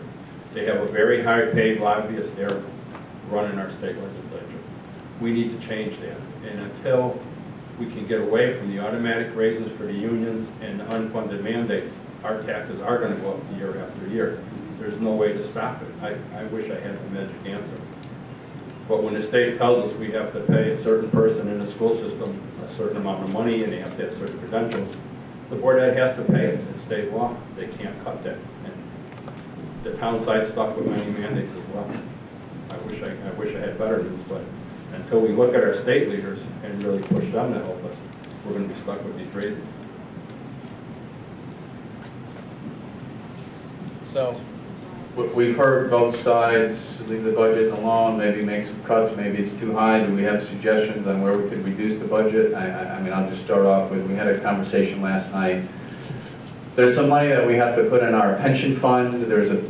Berlin had a regular annuity payment, defined benefit pension fund for years. They did away with it about, I don't know, probably maybe 20 years ago now, 15, 20 years ago. There are still about 14 employees left in that defined benefit account. They have the option of getting an annuity payment or a lump sum. They are all taking the lump sum. The lump sum, you know, can be quite a bit of money. They also have some money that they've saved in their own 401k, which is on their side, so we don't have to worry about that, but the pension fund is underfunded. However, over the last 3 years, we have put money in it to shore it up. There is money in our assigned fund balance that would cover it if all 14 people retired this year, which is certainly not the plan from what we know. It's probably a couple people retiring this year, so we put in excess of $1 million into that fund this year. I want to say 1.6 million. 200 is to pay some of the annuitants that are getting annuity payments, and the 1.4 is to shore up the balance. I think there's a balance of 1.6 in there already. One of my proposals is to take some of that, probably about $400,000 or $500,000, and put that towards the mill rate reduction. And I'm talking today. The only way we can accomplish that, though, is with the Board of Finance. They did some transfers before they sent us the budget, and they kind of took that off the table as far as using it for a mill rate reduction. I discussed it with the chairman today of the Board of Finance. We're probably going to meet after this meeting and talk about it. Maybe we put that back on the table.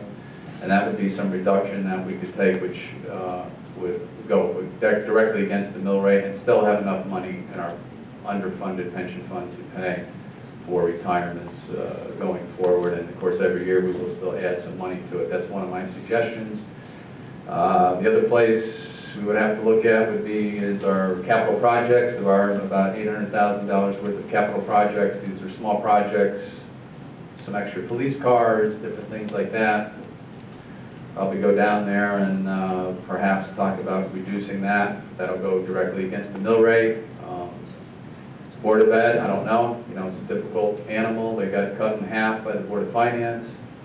I think now it's about they're at 1.3 million. I want to say they're at over 3% increase at this point, or maybe right around 3%. 3.9% increase with the suggested budget. Okay, 3.9%. The other thing that's not in there, don't forget now, the money we're talking about, just so we're clear, the operational budget, that's the operational budget for the Board of Finance, with the 1.3 million increase over last year. We also have put a lot of money into school security. I'm sure you read about that. There's $400,000 on the town side that will not be touched, that will be going to hire some security officers for the school. We debated this for about a year, just so you know, and you know, with the Board of Ed, with the superintendent, with myself, the council, the town manager, the police chief, and unfortunately, you know, we've all read the horror stories in our country today and around the world, really, about school violence, and there's just no way. You know, obviously, one of the most horrific ones is right here in Connecticut. So. We all decided finally, the Board of Ed agreed that we would put some security officers in the schools that are not covered by anyone. We have a school resource officer currently, that's a police officer in the high school. We have one at McGee as well, that's a current police officer. They don't have the budget or the personnel to put officers in the 3 elementary schools, so we're going to do that and hire a supervisor over that program, which is, you know, it's a very difficult program in the school system. We also voted to arm those officers. They will be retired police officers. We have to buy them some equipment. Obviously, they will be no benefits. They will be hopefully retired law enforcement. They'll just be paid hourly. So we will save on the benefit side of that. They'll only work during the school year. But that's $400,000 that is going directly to the Board of Ed budget, and we need to do that. Nobody wants to have to spend that money. We wish we could spend it on special ed, on sports programs, on anything else in our educational system, but we can't. I mean, I couldn't sleep at night taking that risk and not having them protected as reasonably as we can, within reason. You know, we don't want to, and we're also spending, I don't know how much on security vestibules for all the schools. The high school has it because it's new. And we're putting bollards in front of the high school where all the glass is, and there's been probably up to about $1 million worth of projects that we have spent on school security. So that comes from somewhere too, folks, you know, and it's horrible to have to make that choice. Well, do we need armed security guards, or do we need to hire another teacher? We'd rather hire or lay off or whatever we need to do with the staff, the teaching staff. I mean, we want to focus on that. We all do. But that's not the world we live in today. So we put a lot of money into school security, and there's a little bit more to come. And then I think we're about as protected as we reasonably can be without making it an armed camp. But, you know, so anyway, that's some money that's in the budget as well. That's costing us some extra tax dollars, but I think rightly so. So we'd have to look at the capital projects, excluding the school security, and the school budget. I don't know. They're at 1.3 million. I don't know. We may go a little bit lower. We still, you know, even if we went a little bit lower, it'd still be above what they got last year. Again, they, as all of us, have contracted obligations, and we're trying to keep the programs in place the best we can. But the mill rate's too high.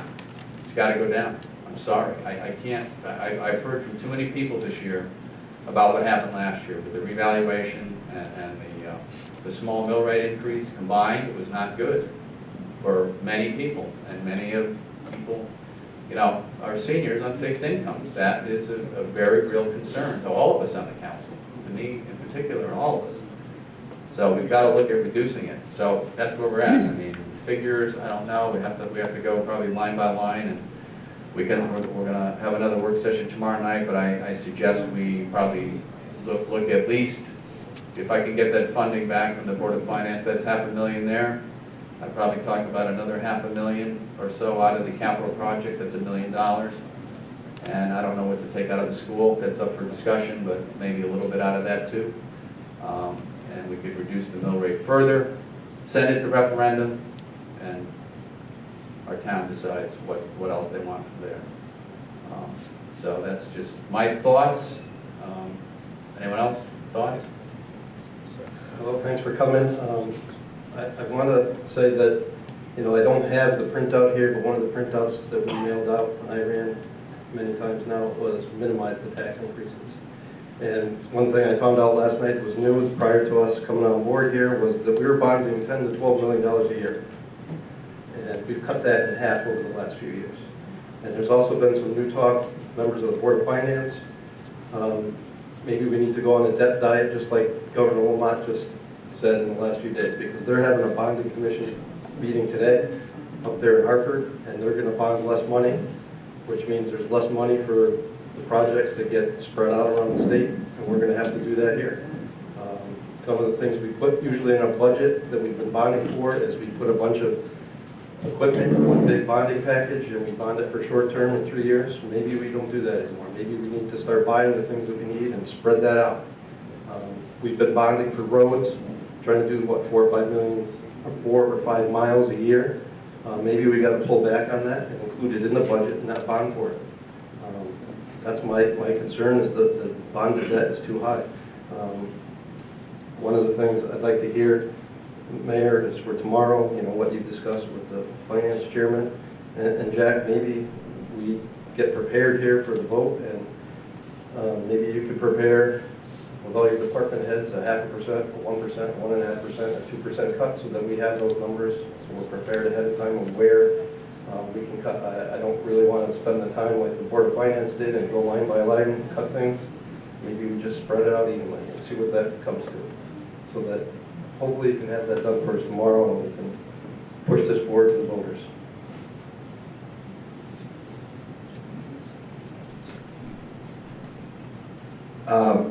Pete Brasso, 34 Briar Lane. You all had to say it, so I forgot to say it. Thank you for inviting us, Tina and the seniors. It's really a refreshing change from our normal meetings. And, you know, I see classmates here, so I'm not too far removed. I won't say your name, but, you know, education is expensive, but ignorance is unaffordable. We've seen what ignorance does around this country, and I won't get into that speech, but just to let you know, we will do due diligence. It appears that the majority is going to come up with some cuts, and we'll look at everything. But you will all be in our mind. I mean, we're not going to cut the senior bus, I promise that. But thank you for coming, and God bless us, everyone.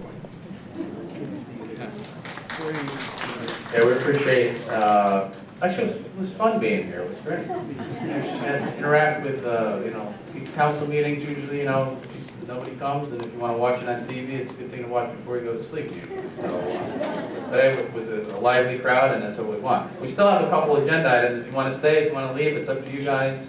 We're almost wrapping up here, what's left. So we're going to make some proposals. We're going to have the town manager come back to us with a few things. Tomorrow night, we have a meeting at 6:30 Town Hall. We will decide on the budget and send it forward.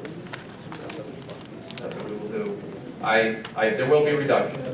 There will be some reductions, not sure how much yet, or exactly where they're all coming from. 6:30. So we'll look for some reductions, see what we can do, and be the most fair to everyone. Okay. What's next? Yes. Agenda 9. Agenda item number 9 is to allow taxpayers to vote in a referendum. This is reference to citizens of 18 years old and also own the property. We can't keep cutting, regardless of what the budget is. What's that? Senator. Okay. So, make a motion. Sure. Okay, real quick, move to allow any person who is a citizen of the United States at the age of 18 years old or more to jointly or severally be liable to the town for tax assessed against him or her on an assessment of not less than $1,000 on the last completed grand list of the town to vote in the budget referendum on April 30th and if held also on May 28th, 2019. Second. Thank you. We have a second. Any further questions? Hearing none, all those in favor? Aye. Opposed? Motion carries. Thank you. Agenda item number 10 is a request from a Berlin citizen, Mr. Charles Lexius. He would like permission to clear the town's right-of-way on lot 46. House numbers are 16 and 24 Wigan Lane. As you know, if a Boy Scout wanted to do this, we request permission from the council to do this. This gentleman wants, he has volunteered to do this. Talking to staff, no one has any objections, so we're requesting permission from the town to do this. Thank you. Any questions on this? Yes. Do they have insurance? Do we have proof of insurance? We're going to have to get that when we do this. Excuse me? Yes. I'm that guy. Oh. You're that guy. If I may. Sure. I got some pictures and stuff that if you'd Sure. like to look. Sure. This piece has been overgrown and blocked for years and years. I have no idea, but I just. Okay, yeah, we'll look at it. Yeah. Yeah. I'm a little pleased. Because I got some older people in the neighborhood who are landlocked, who love to be able to walk out to the lake and watch the sun go. So, That's nice. No, that's great. I appreciate helping out. Okay, so we've seen some pictures. We see what the plan is. What we have. Yes, we'll check on the insurance issue.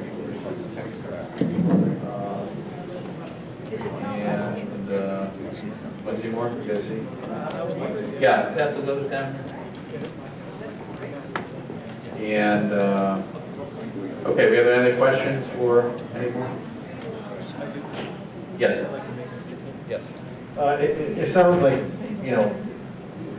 this is the privilege of living in Berlin, persons like yourself that are willing to take your own time to clean up an area. So I just want to commend you for that. Thank you. If it's something that insurance is going to be required and there's a cost associated with it, I think that's something that maybe the council should consider paying for or whatever. It is in fact a piece of town property, I mean, it's just smaller than Sage Park. Yeah. But the one thing that, and I requested this in my letter, is the town would have to show where the points are Of the For you to be able to. of the right of way. Right. Um, It says it's all taken care of, but again, I just want to thank you, and I appreciate it. If there were 50 more people like you, we'd get a lot of stuff done in town, so when you're looking for another project, I'm sure we could find something else. Well, I'm just kidding. We'll do Thank it you very we'll much. do them one at a time. Thank you. Start a committee. Neighbors. So, taking care of is the 10th. We had talked to Kerma, they were good with it, we talked to Jeff, so we're gonna work, we'll make sure the insurance is in place. I've talked to the town staff, everybody's in good with this, and the Public Works Department's gone down and inspected the area. Okay. We're trying to do this like we do the Boy Scouts, so that it comes before the council to get approval. Sure. Maybe, maybe if he needs a little help one day, the Public Works Department could, if he needs a truck to haul something off, maybe, could we do? Can we do that, Mike? Perfect. So, we'll, the Public Works Director said, you know, you got that big pile of junk and you don't know what to do with it? I think maybe a town truck could come down and Oh, boy. we can load it up. That'd be terrific. Yeah, okay, yeah, we'll do some help, we'll be helping out, thank you very much. So, we have make a motion? I think we have to. Okay, move to allow Mr. Charles Lexius to clear a path to Silver Lake on lot 46 between houses 16 and 24 Whitney Lane, Berlin, Connecticut. Second. We have a motion, we have a second, all those in favor? Aye. Opposed, motion carries, thank you. Thank you, Mr. Lexius, thank you very much, appreciate that. Thank you. Item number 11 was the last thing on the agenda. At the last town council meeting, you requested that we provide you with information about having legislation regarding the school consolidation and the tolls. You want information on resolutions passed by other towns. We provided you with information on both the schools and the tolls. We were able to find resolutions on the tolls. We were unable to locate a resolution from other towns regarding the school consolidations. I believe that the proposed legislation on the schools has been changed and been, I guess, softened some since the last council meeting. But we provided the information. All right, I mean, this was for discussion, and I mean, I think, it seems like the school one has been, as we talked about earlier, watered down to not much of anything, correct? It's just all study, most Yes. of which has to be completed by July 1st. Yes. And I think, I assume, that most of us, and you can all speak, that we, you know, the way that I think the original plan was presented, the consolidation, was not too favorable to most of us, I think, in the towns that it would affect. So I think hence the discussion, but it looks like they backed off, so that's a good thing. The tolls, you know, it's another issue. I know it's a difficult issue. It's going to affect all of us. It's going to affect every town. You know, there's been some. I think all we're talking about is looking to do is do we as a council. I know there's been a couple toll protests in Berlin. I know people were asking, what's the council doing? I know it's obviously it's a state decision, but it affects all of us. It affects our town, depending upon where they put the tolls. I mean, you know, the only thing I'll say is, I mean, I had some discussions with, you know, Speaker Arasimowicz, and I guess what's hard to swallow is that Massachusetts has 13 tolls, I think a couple more on a bridge and a tunnel, and we're talking about 52. I know there's several bills out there. We don't know what the final legislation is. I understand that. It seems overkill. I would just be concerned where these toll stanchions go, that if there's a million of them on 91, Berlin may be impacted as people get off 91 and come onto the Berlin Turnpike. You know, I know they have to study it. I mean, there's been, you know, I guess there's been some studies. I'm never quite sure what they're doing. I know there's several bills out there, but, you know, I think as a council, sometimes we need to send a message just to say, look, if you want to say no tolls, if that's what the council wants to vote, or we want to say, look, let's be reasonable with what plan we come up with and make sure we consider all our towns off of any interstate or any highway, that we are reasonable with how we implement this plan so it doesn't cost the individual towns any money. And I mean, we're obviously here representing the town, but we have our individual opinions. I understand that, but we're concerned about how it could affect Berlin. And that's why I put this on here for discussion. Anyone else?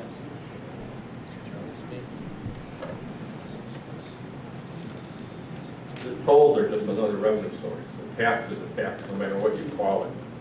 And to offer the state more money without the state government coming up with any proposals for cutting their costs is ridiculous. They claim we need the money to improve our roads. Well, that's what the gas tax was for. So then we're going to free up the gas tax to spend on something else. How many more state workers will be required to administrate the tolls? Will that boost the state union? They have a strong representative in the House. Is that one of the driving forces? I don't know. But I think it's the tolls, besides the financial impact on our citizens, and they're getting slammed in a lot of other ways, is the traffic that's going to build up on our local streets. And it could it could be a safety hazard, increase local pollution, slow down emergency vehicles, if those vehicles are driven off the highways. And I think our council owes it to our townspeople to send a message to our state representatives that we don't want, if we vote in favor of this resolution, we don't want the tolls. Our legislature should have a clear message. As far as the gas tax, Connecticut already has one of the highest gas taxes in the country, and those taxes are actually going to be decreasing because cars are becoming more fuel efficient and lesser people are using them, quite frankly. Millennials are starting to travel using more forms of public transportation. I mean, it's not like they're a safety hazard. You don't have to slow down or stop for them anymore. This money is allocated to go into the transportation box. It can't be used for anything else, pensions, nothing like that. I just, we've got some really compromised roads and bridges, and to me this is a great way to try to get revenue to fix all of that. Certainly, I would like to see studies after they're done. Maybe 52 tolls is too high. It certainly sounds that way. But this is also in a planning stage, and I think until we know more about it, that really none of us should say, nay or yay, or hey, let's get some more information before we, as a council or town, choose to support or decry it. So, Peter, I'll give it to you when I'm done.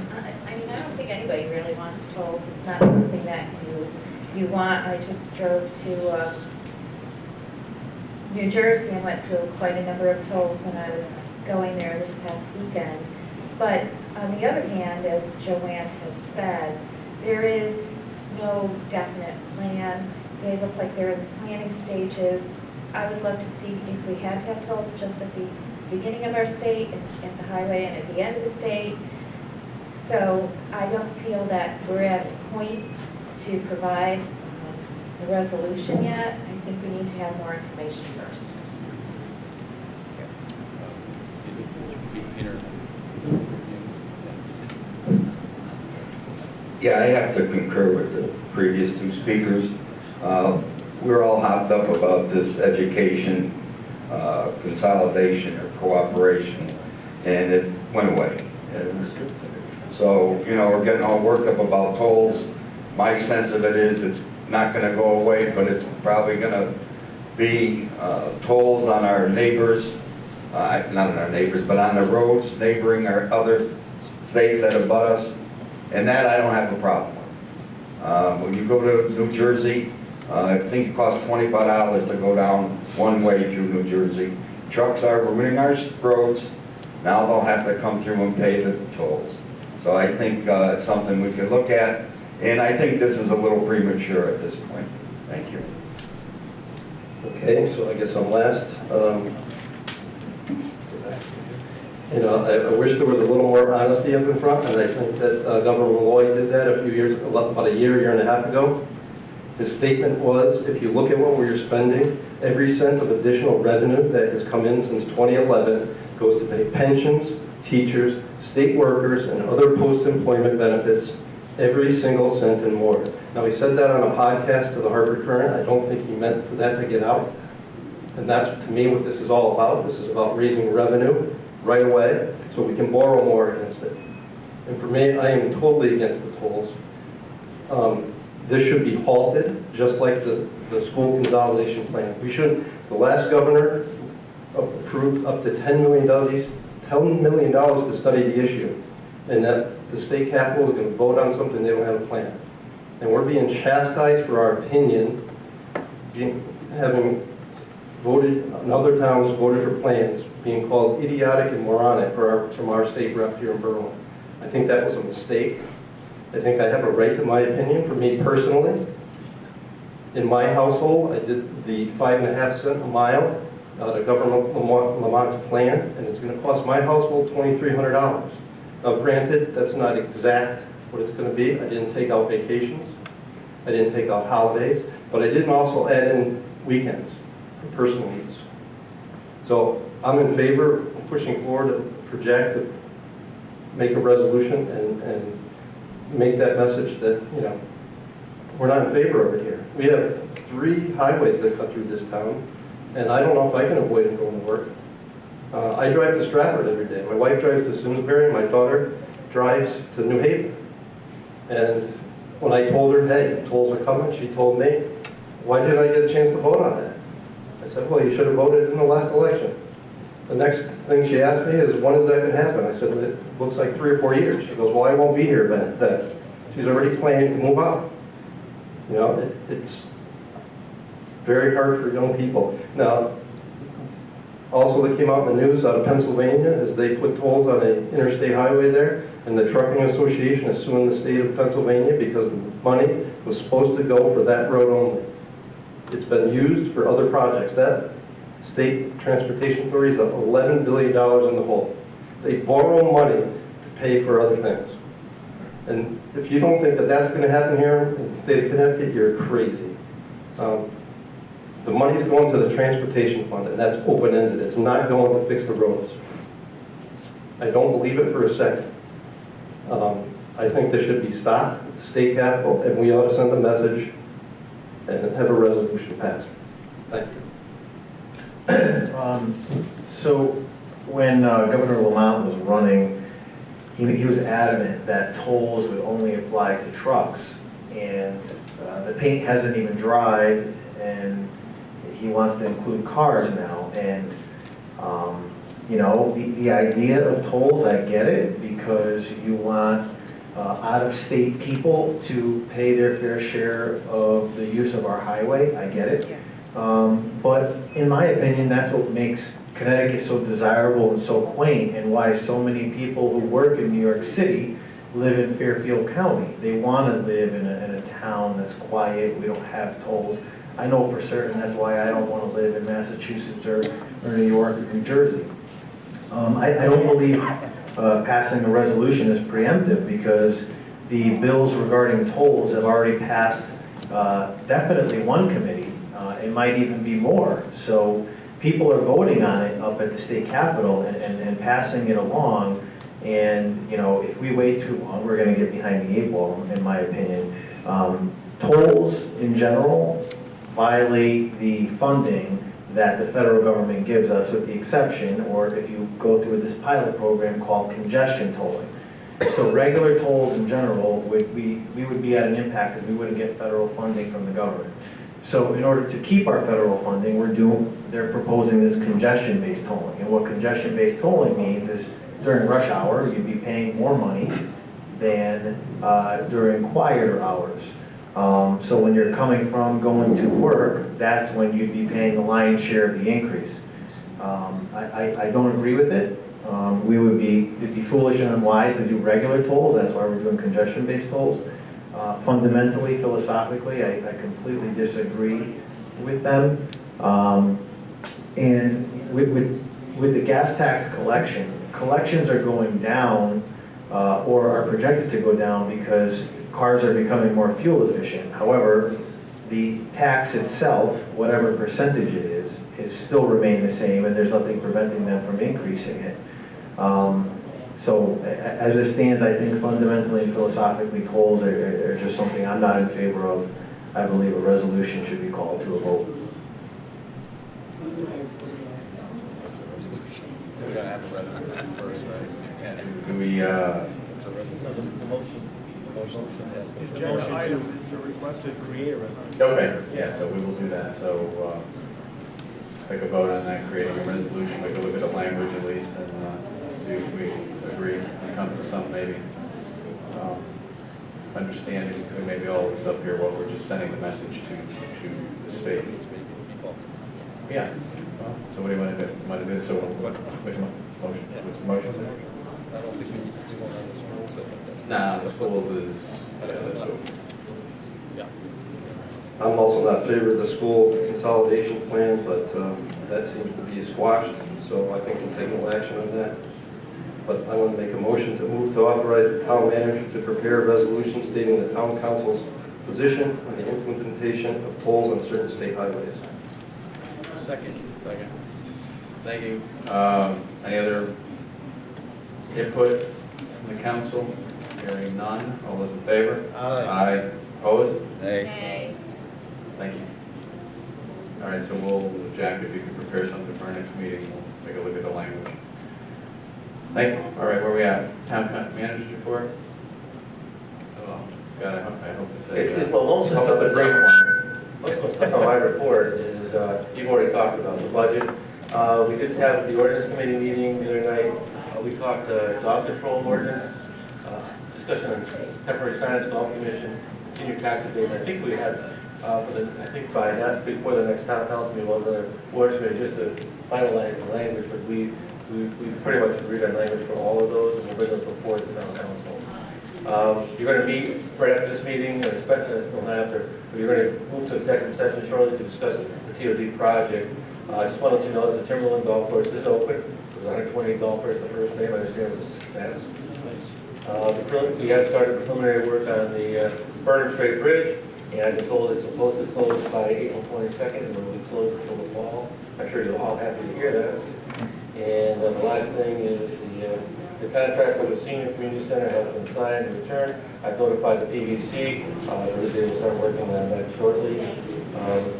The last thing I'd like to do is I don't know if she's here, but I'd like to thank Tina for just doing a spectacular job putting this together today for us so that we can meet here. So, thank you.